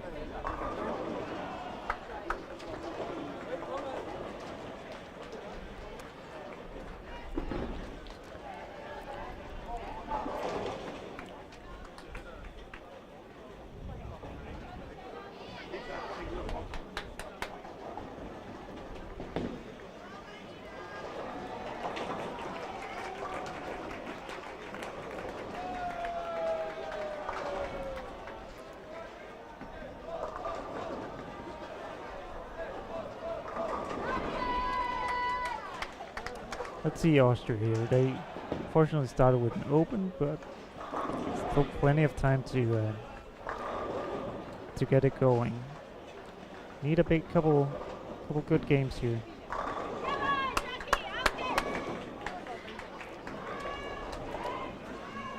It looked like Jacqueline switched back to the ball she was using the first 3 games, and it looked pretty good the first shot here.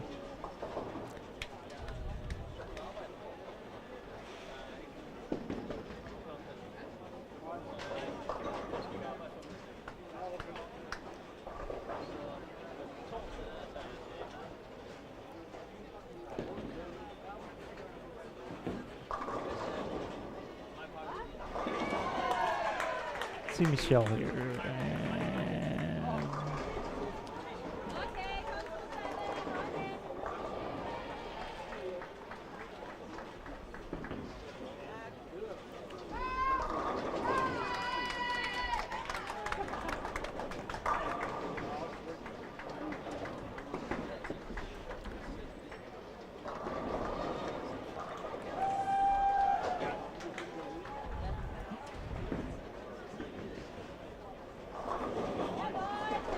Good spare from Michelle there from Austria. I need to put up a couple doubles here to get close to that. It looks like the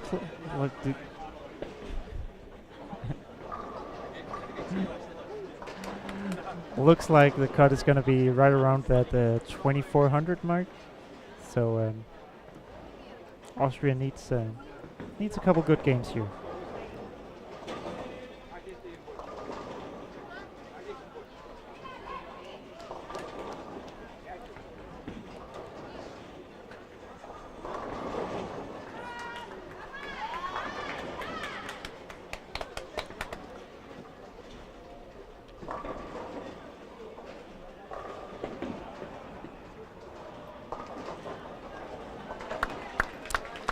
Comparing, let's see Jackie here before.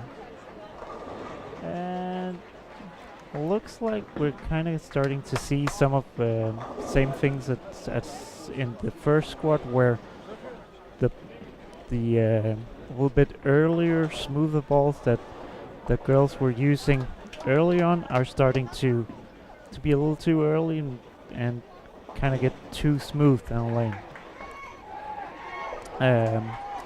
So they kind of what we saw the first squad, where the girls needed to get into a little shinier, a little quicker response time balls, balls that are a little more angular, and I think from what I'm seeing, a lot of the girls are actually already switching to or have already switched to those kind of balls, but I think they just did it a little too. I think they just did it a little too quick, which hurt their scores early on in this block. Um,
all right, let's see here. Starting on the fifth game here. Down the low end, where we have the two front runners from this squad right now. We have Sweden on 1 and 2, and England on 5 and 6.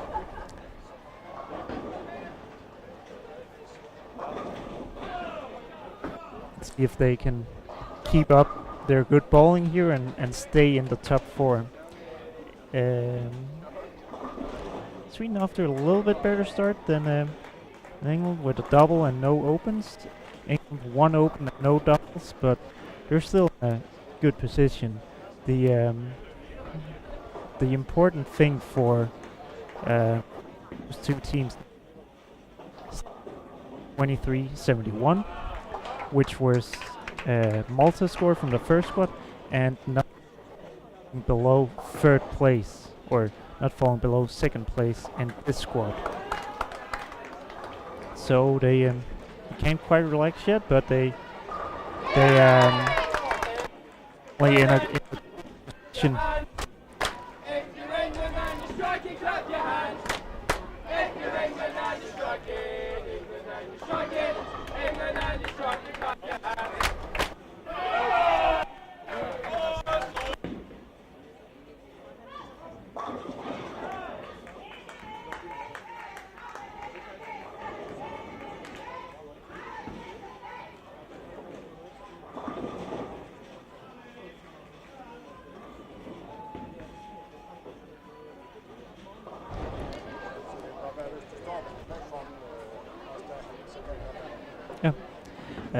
I'm sorry if you have a little trouble hearing me, or if there's a little too much noise. There's a lot of people in here, and it's affecting the signal a little bit. But I hope you can still hear me. Let's see. Up here, looking at some of the contenders that could make a little run here. Let's see. Netherlands. with the front 5 for Bianca. Fortunately, there might be probably a little too far back to really make a run here, but good finish going into the girls' team event would be nice for them. Then we have Austria. Fortunately, not bowling terrible here, but not. They need to put together some doubles, and they're not doing it right now.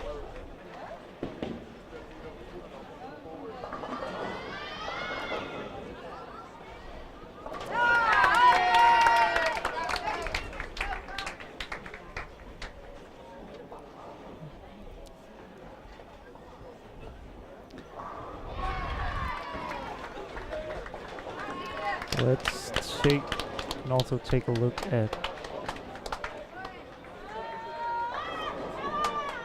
We'll also take a look at Germany. Germany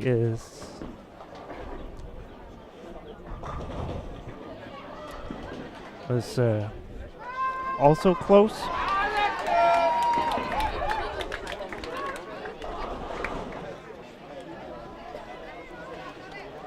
Germany was at 28 under for 40 games, but off to a rough start here, so they need to rebound, finish off this game good, save it as good as they can, then bowl a good last game.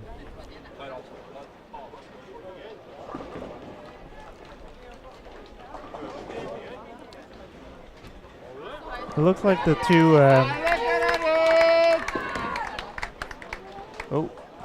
good spare from Germany, Francesca.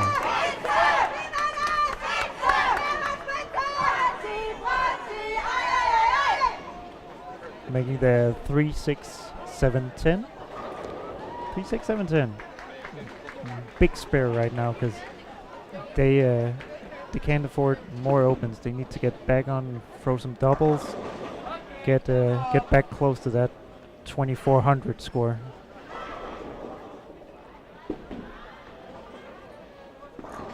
See if they can't catch either Sweden or England. Unfortunately, Marissa had a chance of double there. Goes a little bit high, leaves a 4-pin. Not far from tripping that 4-pin, getting that double, which would be pretty big for him. But she's in the puckle, so hopefully she can put together a good run here.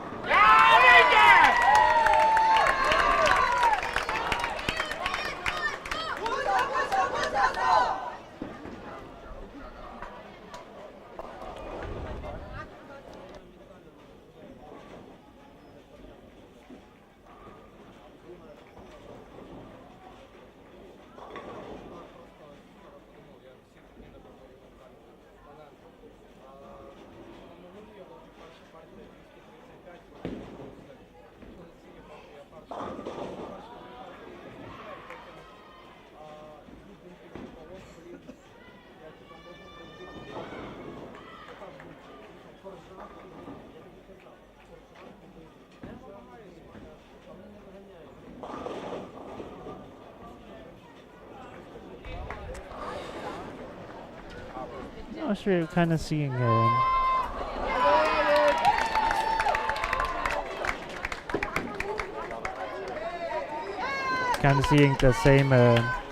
same thing from Jacqueline from Austria that I saw from Mika, and had that really good look with a little bit earlier, slower ball from the start, and then that ball starts to be a little too early, burn up a little bit, lose too much energy, and they start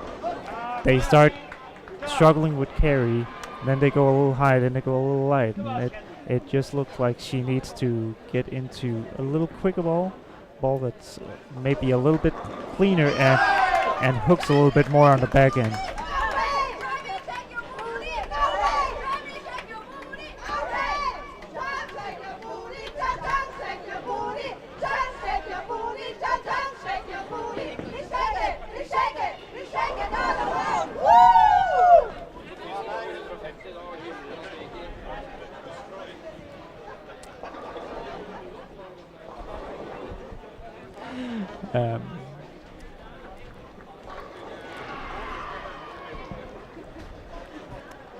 It looks like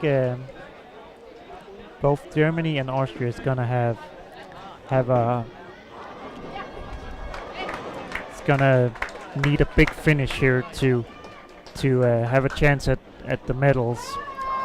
Both teams are struggling this game and need some strikes. Just gonna do a quick look down here in the low end.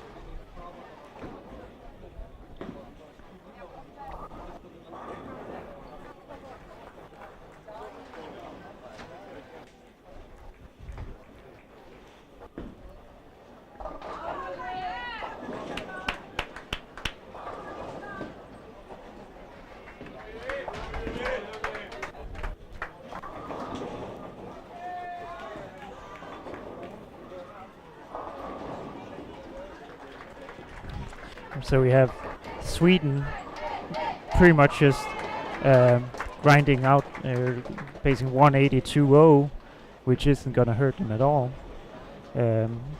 right now. And then we have England pacing 170 and 220. So both teams are doing what they need to do, trying to stay out of trouble and just grind away some decent scores here.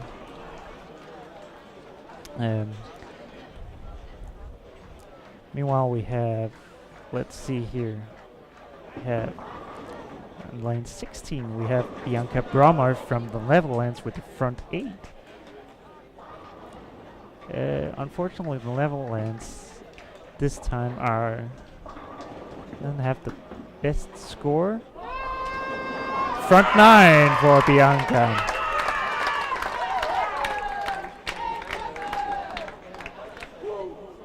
Didn't have the best score before this game, but they have a chance at a 523 this game. And if they shoot 123 over this game, they're going to be very much in contention again. Before this game, they were at about 50 under. Oh, sorry. About 150 under. Sorry. So if they can strike out for 123 over this game, they're going to be right back in it.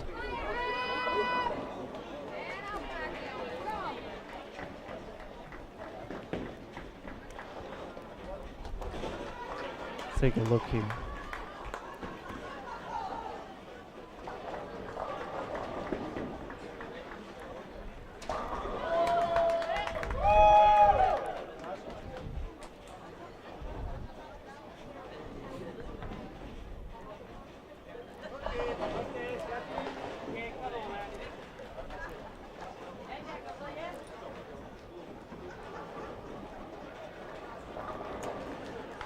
Alright, Germany with a chance for Turkey here.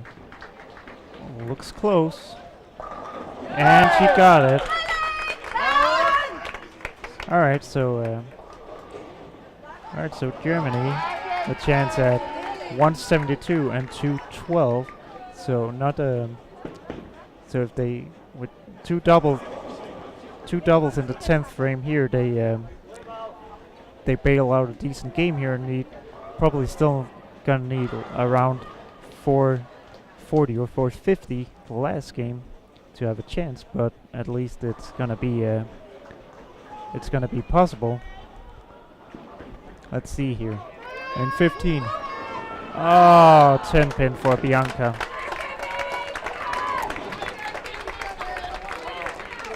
Spare 279.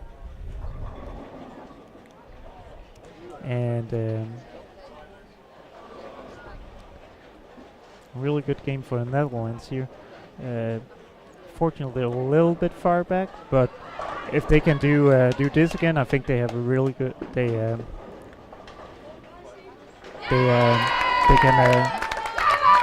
can really have a chance at getting into the medal round. Good spare by Bianca.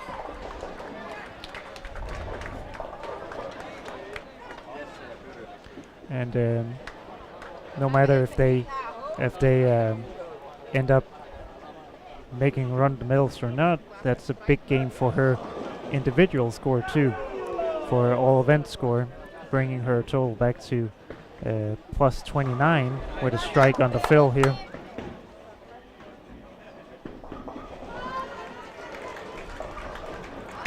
Oh, 274. Really impressive and a bit of unusual of a score. It's not very often you shoot 274, but kudos to Bianca. Big game.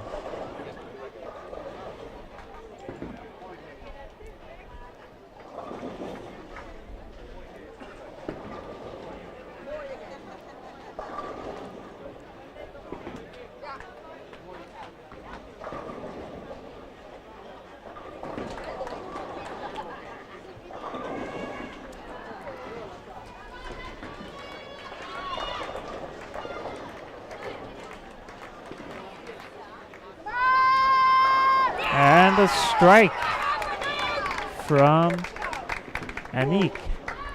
So Netherlands shooting 70 or 80 over this game.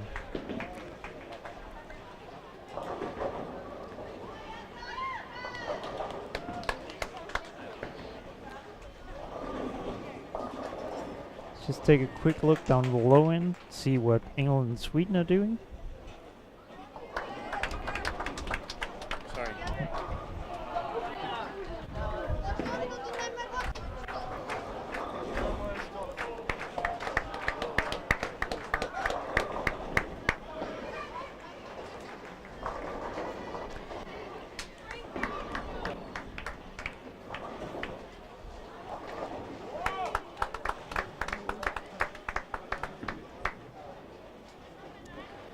So Sweden has pretty much locked up their semi-final place with 202 and 247 if Hannah can strike here, 247 and 240.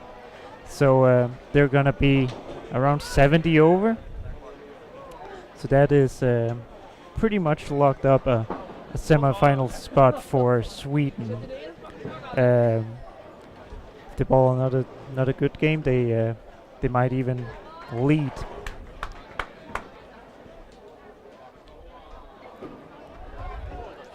So right now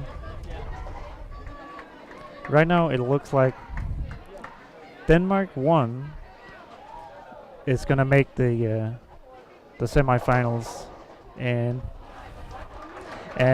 Sweden 2 is gonna make it. It's just a matter of in which order. And then we have England.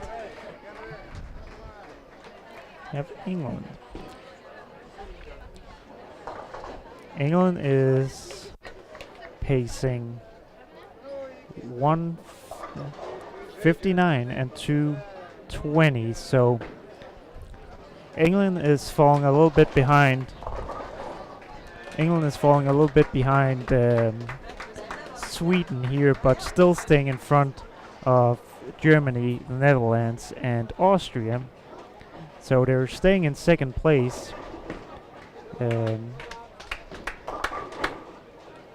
For this squad, and probably gonna be close to the cut after this one. So it looks like Denmark 1, Sweden 2 in the finals, and then we have Netherlands 1 with 24.05 and Malta with 23.71, and both girls from England Open here. So if they strike out here, if they both double in the 10th frame, they're gonna be right around even for these 5 games.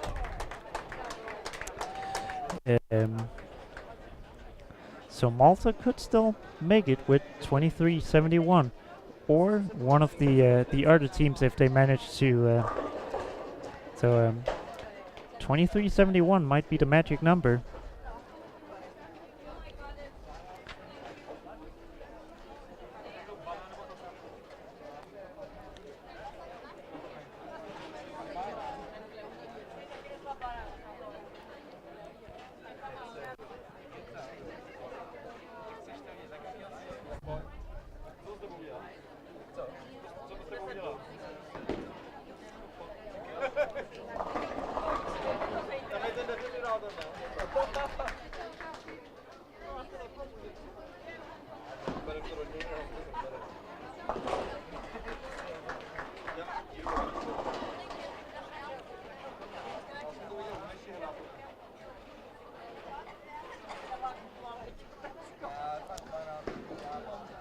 Unfortunately, it looks like Austria, great spare by Michelle from Austria, but unfortunately, it looks like Austria is gonna be a little bit left behind here.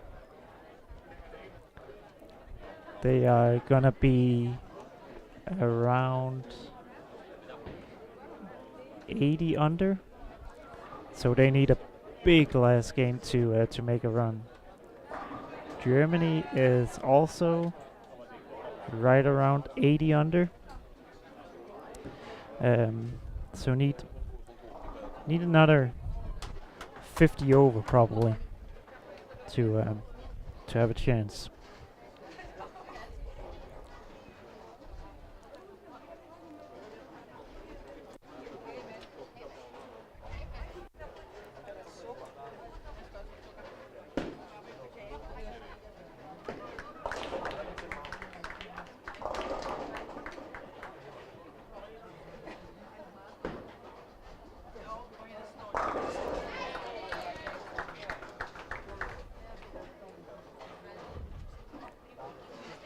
.159 for Issy Allen from England.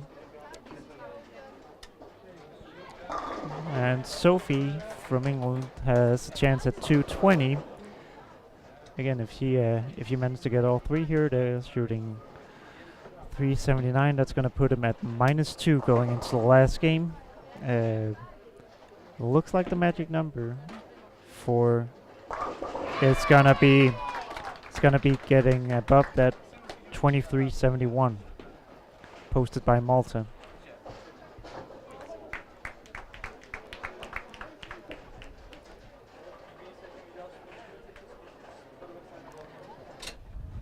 Looks like, so far it looks like from the first squad we have Denmark, who are safe, and probably also have Netherlands with 2405 that are gonna be safe for the finals. At least there's a couple of teams that need to shoot some really big games to get around them if they're not gonna be safe. So then from this squad we have Sweden, who currently is at around 70 overs, so it looks like it's going to be a matter of if Sweden is going to be second or first. And then we have England in good position to get the last spot in the finals. For other teams with a chance, we've also got Netherlands, who are going to be around 60 under, I believe.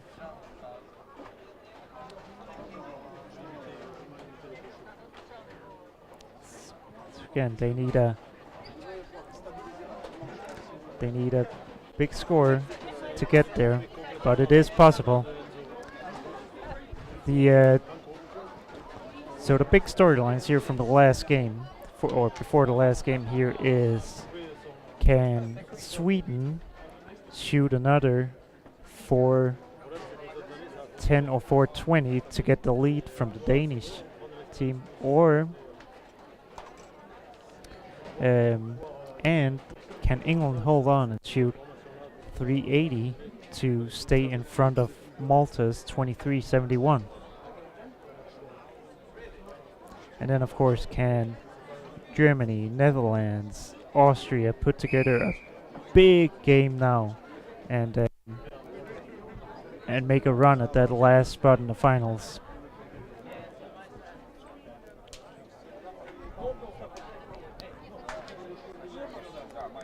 See, we have an update here. Sweden, 2067.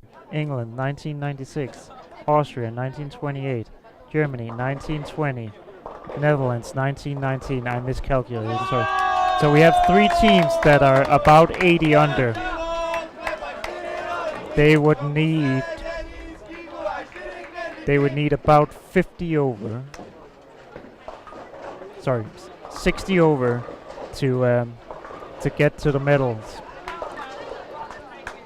It certainly is possible, but they need to get off to a good start here. Then we have Sweden, who needs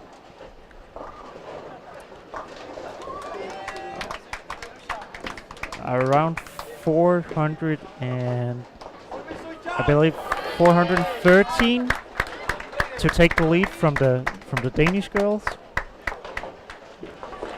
And then we have England, who needs to shoot 380 to stay ahead of Malta.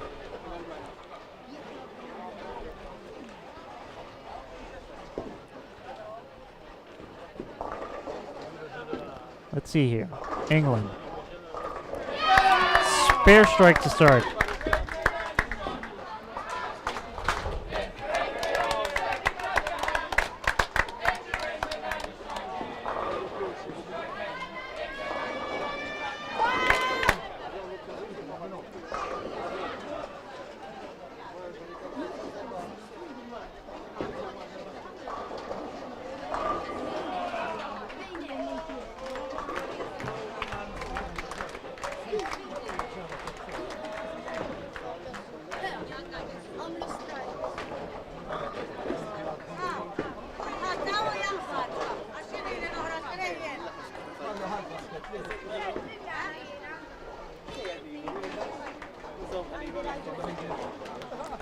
This is it's a tough situation to be in for England, because it's kind of like you're basically looking at just not making any mistakes, because you know if you go now.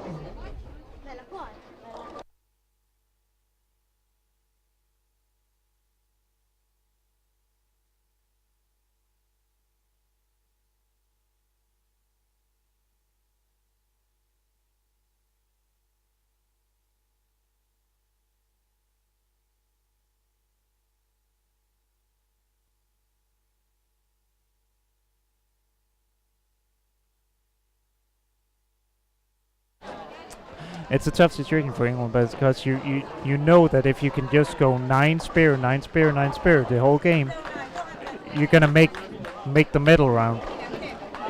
But at the same time, it doesn't take much to turn 9 spare into 8-1.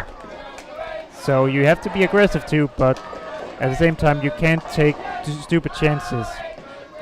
And a big double for Sophie there.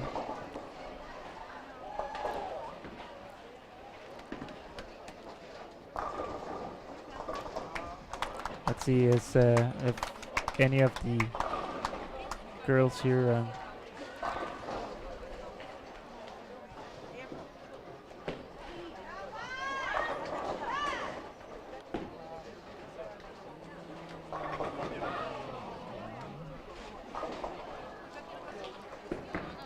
see if Austria, Germany or Netherlands can make a run here too. Gonna wait a little bit, watch England here early in the game, and then see what happens.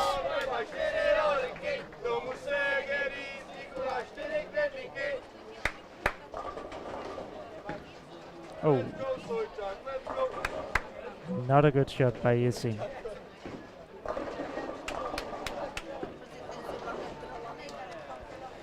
But a makeable split, however, so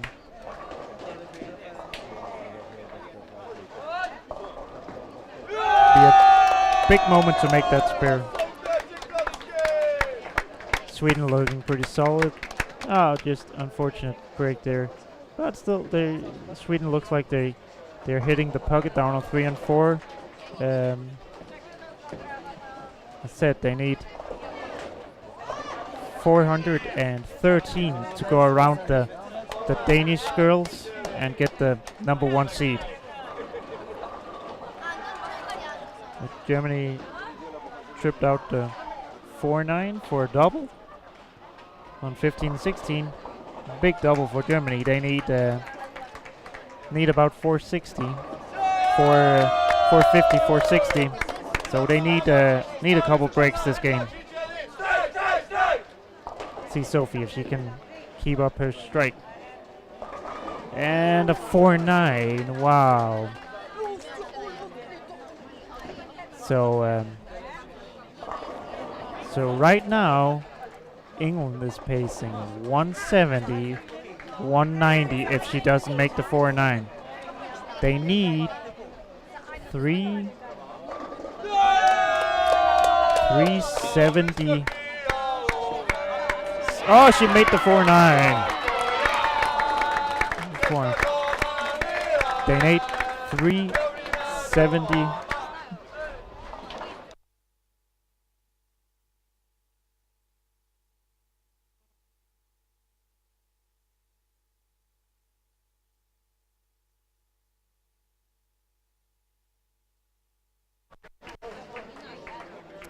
So England needs 377, I believe, to go around Malta. Right now they're pacing 373.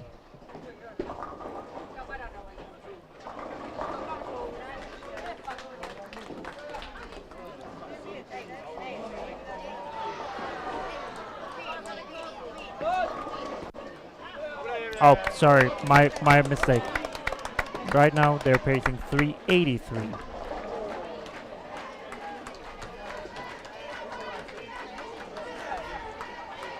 So it's gonna be very, very close here.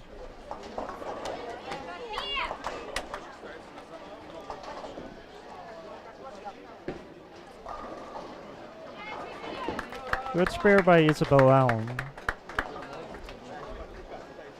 Basically what England needs now is high count on every shot and to make their spares. If they do that, they are gonna be in the finals.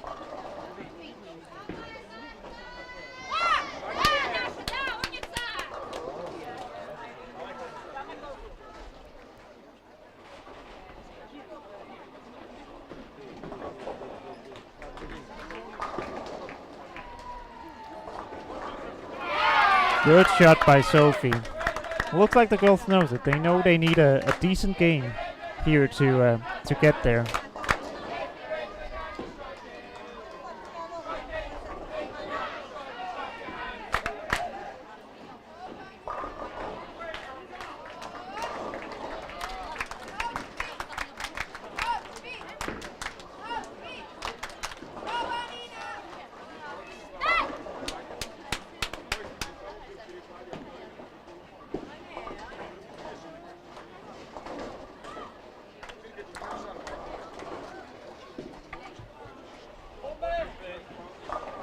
So far, Austria is pretty much out of the running for the middle rounds.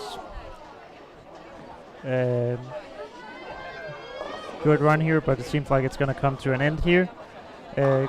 Jacqueline still has a really good score for her all events and can actually, with a good game here, with a good 200 game here, she'll be the highest girl score. So Isabel from England tried to make a ball change there. Seemed like it hooked a little bit too much and left an 8, but simple 8 spare here. I think it was a good move. The other balls she was throwing looked a little too just a little too clean. So I think going to one that's a little earlier is a good move. Now she just needs to dial in the speed and move her feet a little, I think. See if Sophie can get a double here. It'd be get a really big double for England here.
All right.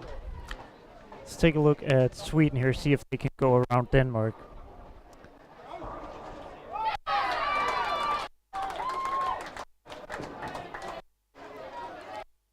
Sweden looks like they're gonna be the #1 seed here.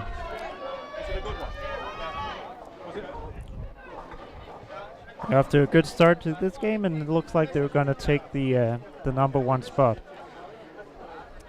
Sophie didn't manage to get the double for England, but a spare, and then Izzy struck in the 6th frame. So England still in good position to make the finals, but it's going to be very, very close here. See if any of the see if Germany or Netherlands have a chance here. Germany making a little bit of a run, pacing 2:20 and 2:0. Need a few more doubles.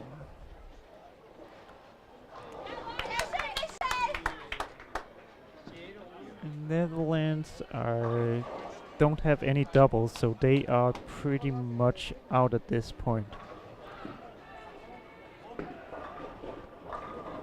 Let's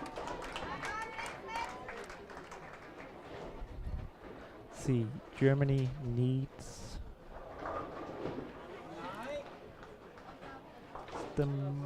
just a minute. Germany were at 1920, so they would need 50 plus 52.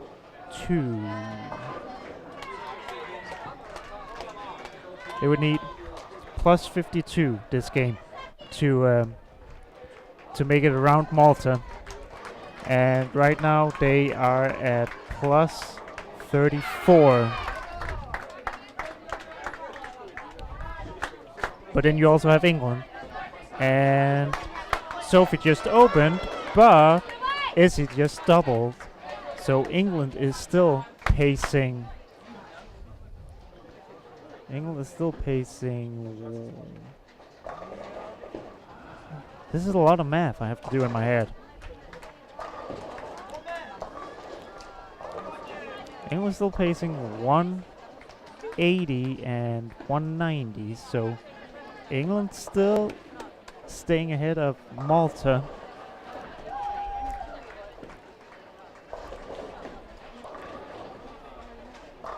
Oh, great shot by Germany for ring 10.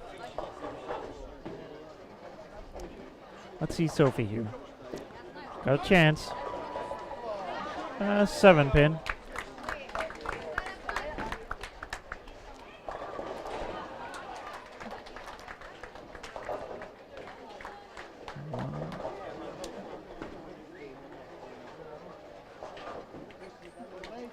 facing 182 and 193. That is 80. That's 75. That's actually only 75, and they need. I believe they need 375 to tie Malta.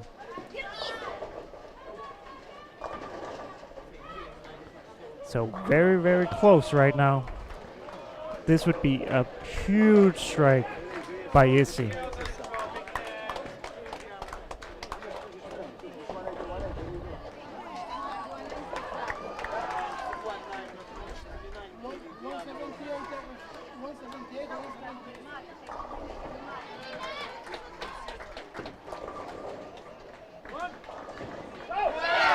Oh, good break and a turkey. That puts England back in front of Malta.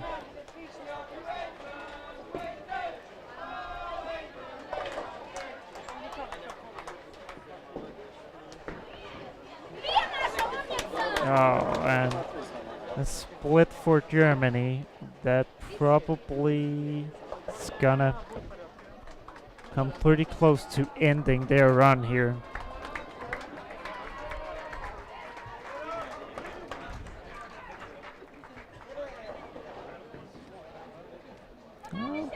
Still have a chance.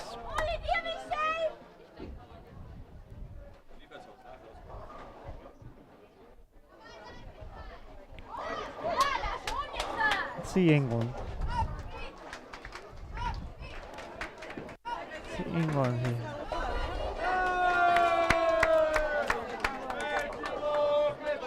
Bucket for Sophie. They're still in front of Malta, but she needs to make this, and it's gonna probably gonna come down to count here. So very, very tight. Germany can be the spoiler here if they finish off strong here.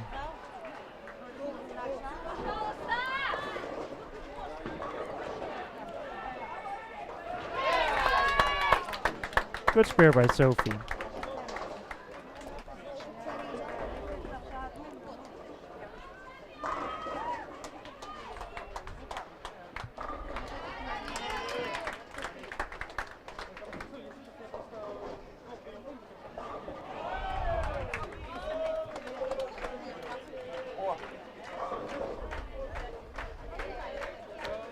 Let's just take a quick look at Sweden, see if they're gonna if they keep going and are gonna beat Denmark. And yeah, Sweden are bowling a big game this game. Have a chance at 222 or 250, 220. So Sweden, Judith and Hannah is gonna be the number 1 seed. Megan and Mika from Denmark are going to be the number 2 seeds.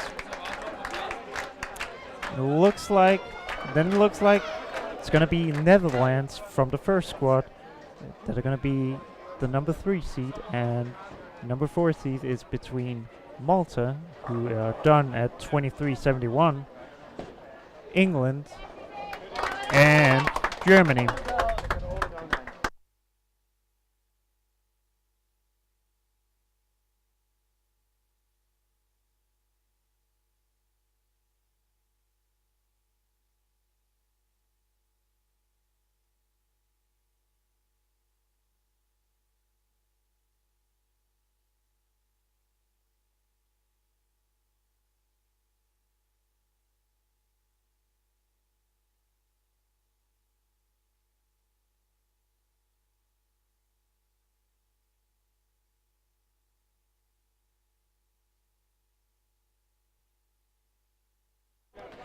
Alright, let's see Sophie here. Good shot by Sophie.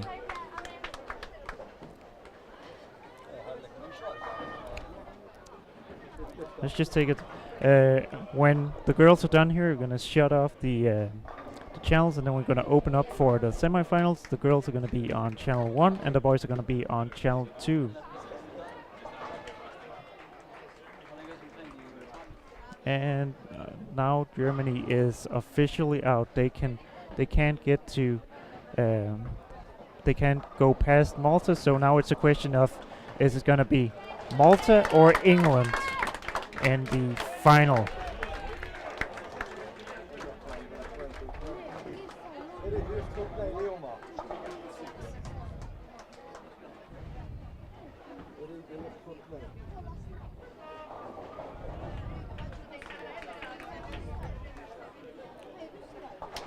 Oh, let's see here. 10th frame.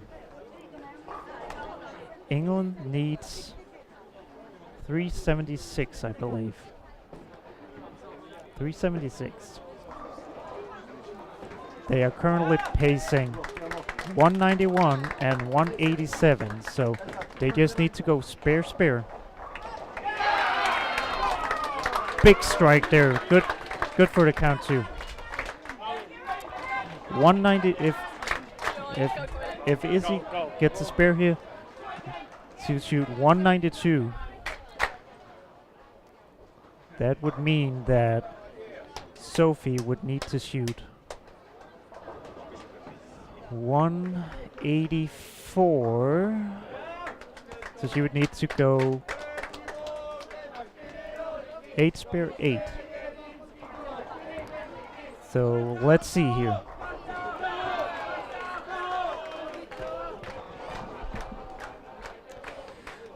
Gonna see if I can.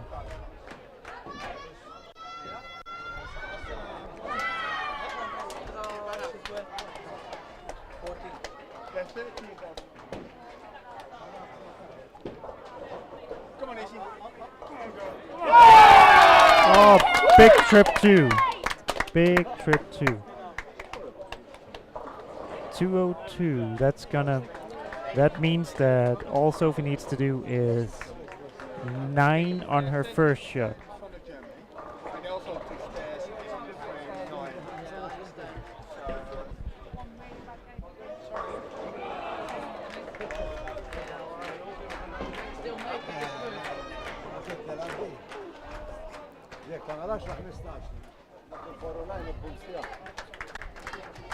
It's very, very, very big for Izzy to get at least 8 on this shot.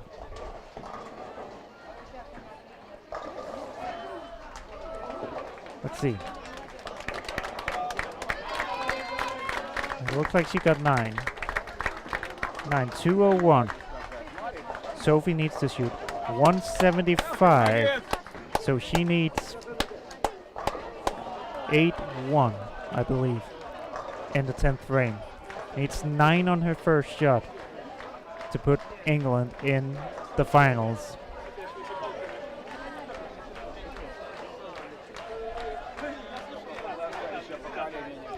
Nine on her first shot, and England is in the finals in front of Malta.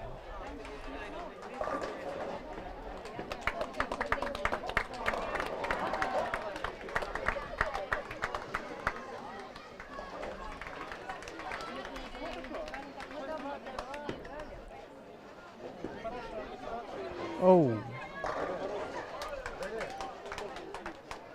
7 split. 4, 6, 7. She needs to get 2. She needs to get 2. That would put Malta and England in a tie, I believe. I believe Malta's score was 23-71. England is gonna shoot.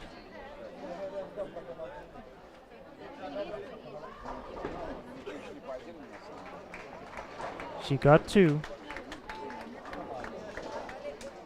23-71. I believe that's a tie for 4th place.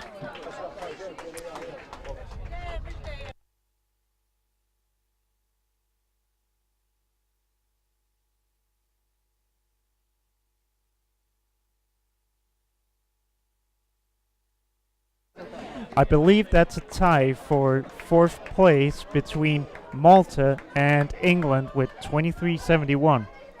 The tie rule is a new 9th and 10th frame roll-off until the tie is broken. So we will have a roll-off in a few minutes here to see who gets the 4th spot in the finals.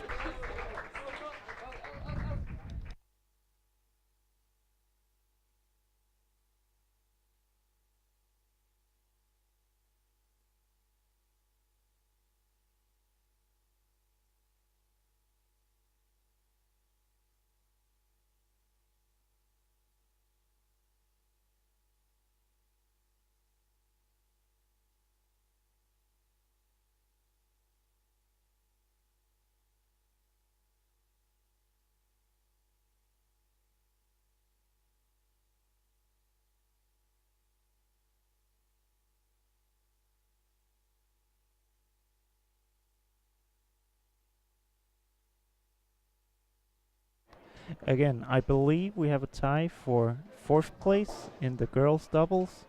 We're waiting for confirmation of that. If it is, it's a 9th and 10th frame roll-off.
All right, so let's see if we can get this confirmed. Just need the scores to update here.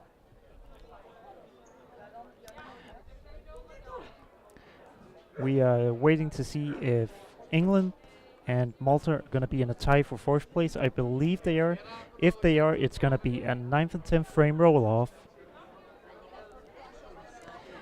And just to make it clear, the rest of the top 4 is Sweden with Judith and Hannah from this squad. They're going to be the leaders. Congrats to them. And it's going to be Denmark with Megan and Mika.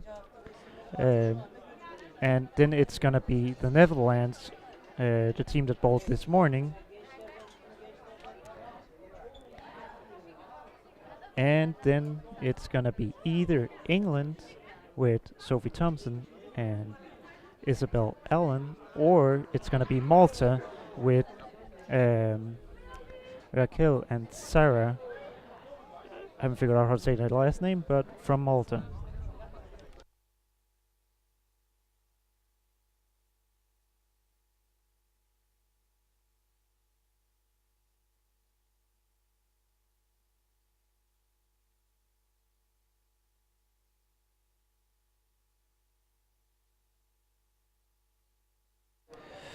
We are still waiting for confirmation of the scores, but if we have a roll-off, and I believe we do, we're also waiting on where the roll-off will be bowled, of course. It'll be on either channel 1, 2, or 3, depending on what part of the center they're doing it in. 1 would be the first 8 lanes, channel 2 would be the middle 8 lanes, and oh, we have an update here. 23-71 for England. That should be a tie. So we do have the final standing of the qualification in girls doubles, where Sweden is the first with 25-25. Denmark is second with 24-79. Netherlands is third with 24-05. And we have a tied position for number 4 and 5, which is England and Malta, both with 23-71. I must ask both doubles to enter lane 15-16 for 10 minutes practice before there'll be a 9th and 10th frame roll-off. The roll-off is confirmed. It is between Malta and England at 23-71.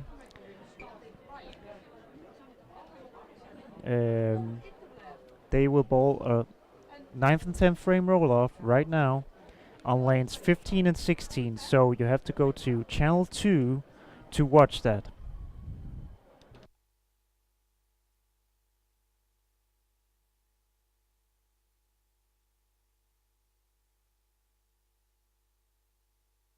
So go to channel 2 and watch the roll-off. The girls are gonna have 10 minutes of practice in a few moments, and then we'll get the roll-off underway.